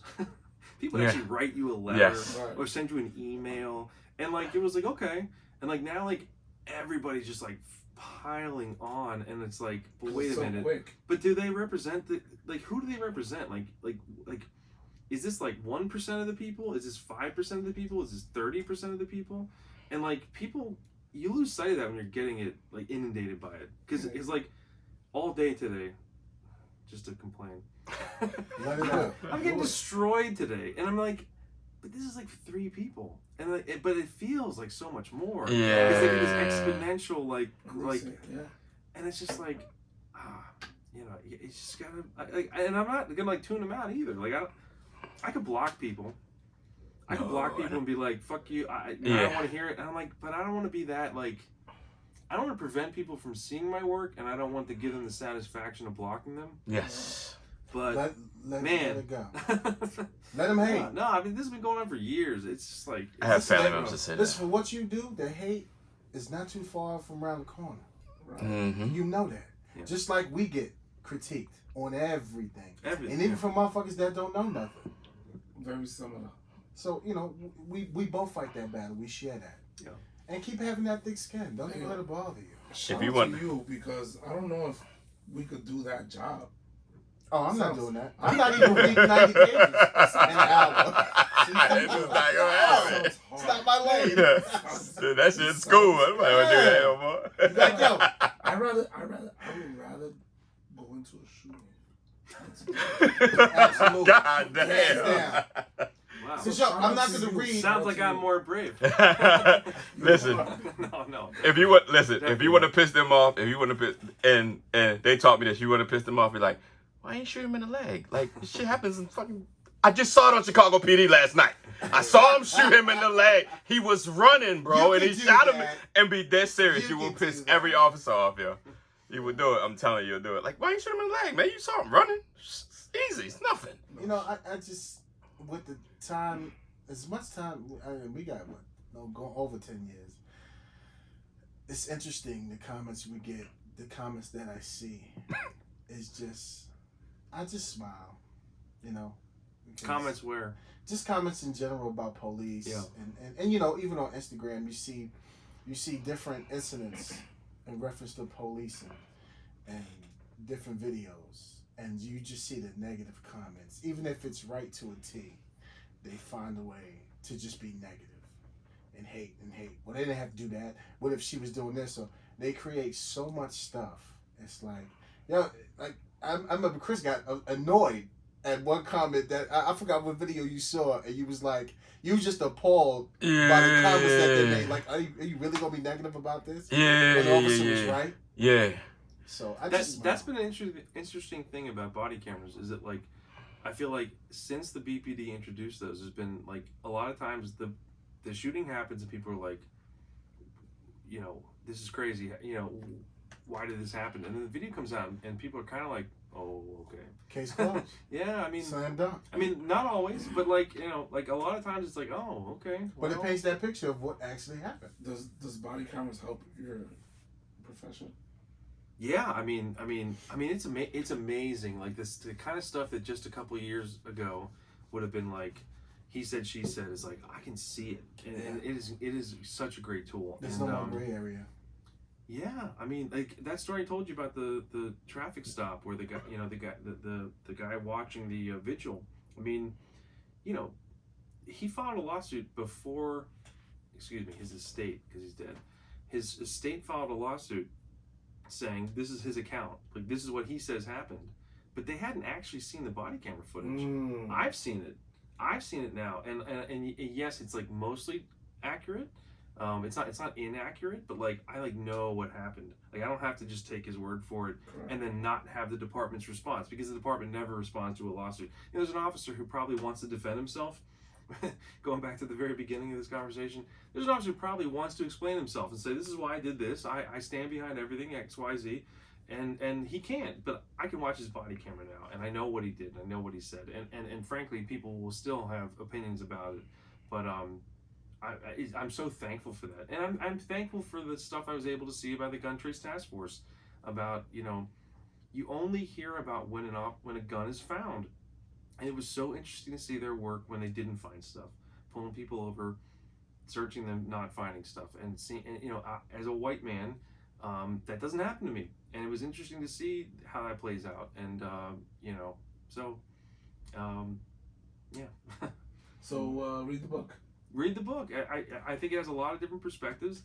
I think that people will assume that because it's about a police corruption scandal, that it's It looks like an easy read, too. It's not like what do you mean? What do you mean by that? Oh, thank God it's not a fucking Harry It's Potter like a book. picture book. Actually, there's no pictures in Dr. it. Seuss. It's an easy read. I'm It kidding. doesn't have 1,000 No, but pages. what I'm Supposed saying to is your like boss. like it what was I gonna say? That's I a can't good remember. read, though. You know, it's like Yeah. that's a week right there. Maybe less. I had one officer I know told me he hadn't read a book since 12th grade, and he said he read it in 2 days. So the challenge is Yeah. on. I want you both to read it in 2 days. Absolutely. Yo, I got you. So, 3 days. I did it in 3 days, and I was literally like before work, after work, and it was like we were fighting. challenge is on. Yeah, It's a page turner. yeah, It's a page turner, yeah. And I'm glad to hear that. yeah. Honestly, man, like to see this going on from the people that was there, it's just crazy. It's like, what? Like, I'm glad you did it, and I appreciate what you do. yeah, it's done. Definitely. Man, and it kind of flashes back to, so it's like it's dope. So like you just it's dope. It's dope because it's like you can see where it stops and then it flashes back to like a court case and then it comes back and catches you back up. Like it's like I said, I don't know how people write like that, but it's just dope. It was movie written. Like it's dope. That's awesome. Yeah. That's why HBO picked it up. Absolutely. Word on. Exactly why they put the series out on it. Right. So shout out to you, Justin. Keep doing what you're doing. Thank you, guys. And we appreciate you. Thanks for coming out tonight. It's amazing. And it's only going to get better. You going to come back out? Get I adjusted? appreciate the conversation. No, this is No, really it's good. dope. We have not met before, right? Mm-mm. No. This is good. I enjoyed talking to you. Nah. Yeah. And I guess I like that people get to see the way I talk to officers. Like this is how I talk to officers. So. Yeah, I've definitely seen you around, but this is our first time meeting. Oh yeah. Yeah. You see me around, huh? You be in the streets. Keep my head on The the streets. You be on the streets. All right, You we'll out say there. hi next time. You outside. You Right. outside. But ladies and gentlemen, this is it. Episode 63. Give a shout out to our brother Justin Fenton. We on Appreciate the him. streets. Get his book, We on the Streets. No, We on the City. I'm sorry. It's out. We on the city. Pick it up. Read it. It'll give you a better insight on the GTTF and what happened. But we appreciate him for what he does as a journalist, and he appreciates us for what we do in law enforcement. And bridging the gap is key. You know, that's why this podcast came about. Only way we can get somewhere is having uncomfortable conversations and being okay with conducting such. So, we love everybody. We appreciate you. Give a shout out to everybody. Stay safe. We love you. And this is episode 63. Dre, you got anything? Peace and love. Justin, would you like to give any shout outs, my friend? Yes, sir. Give it out. Books on hardcover, ebook, audiobook, all fine bookstores. Thank you for your support. Appreciate you. We We on the own city. this city. That's it. Triple C, what you got? Such a Man, title. after us interviewing this, man, my Justin, man, my mother probably think I'm a local celebrity now. So We own the city. We on the city. Everybody pick up a copy. And Yellow tape, all that. all that. Yo, it's episode 63. Stay safe. Stay blessed. We love y'all. Talk to you next week. Be easy. Peace and love. Peace and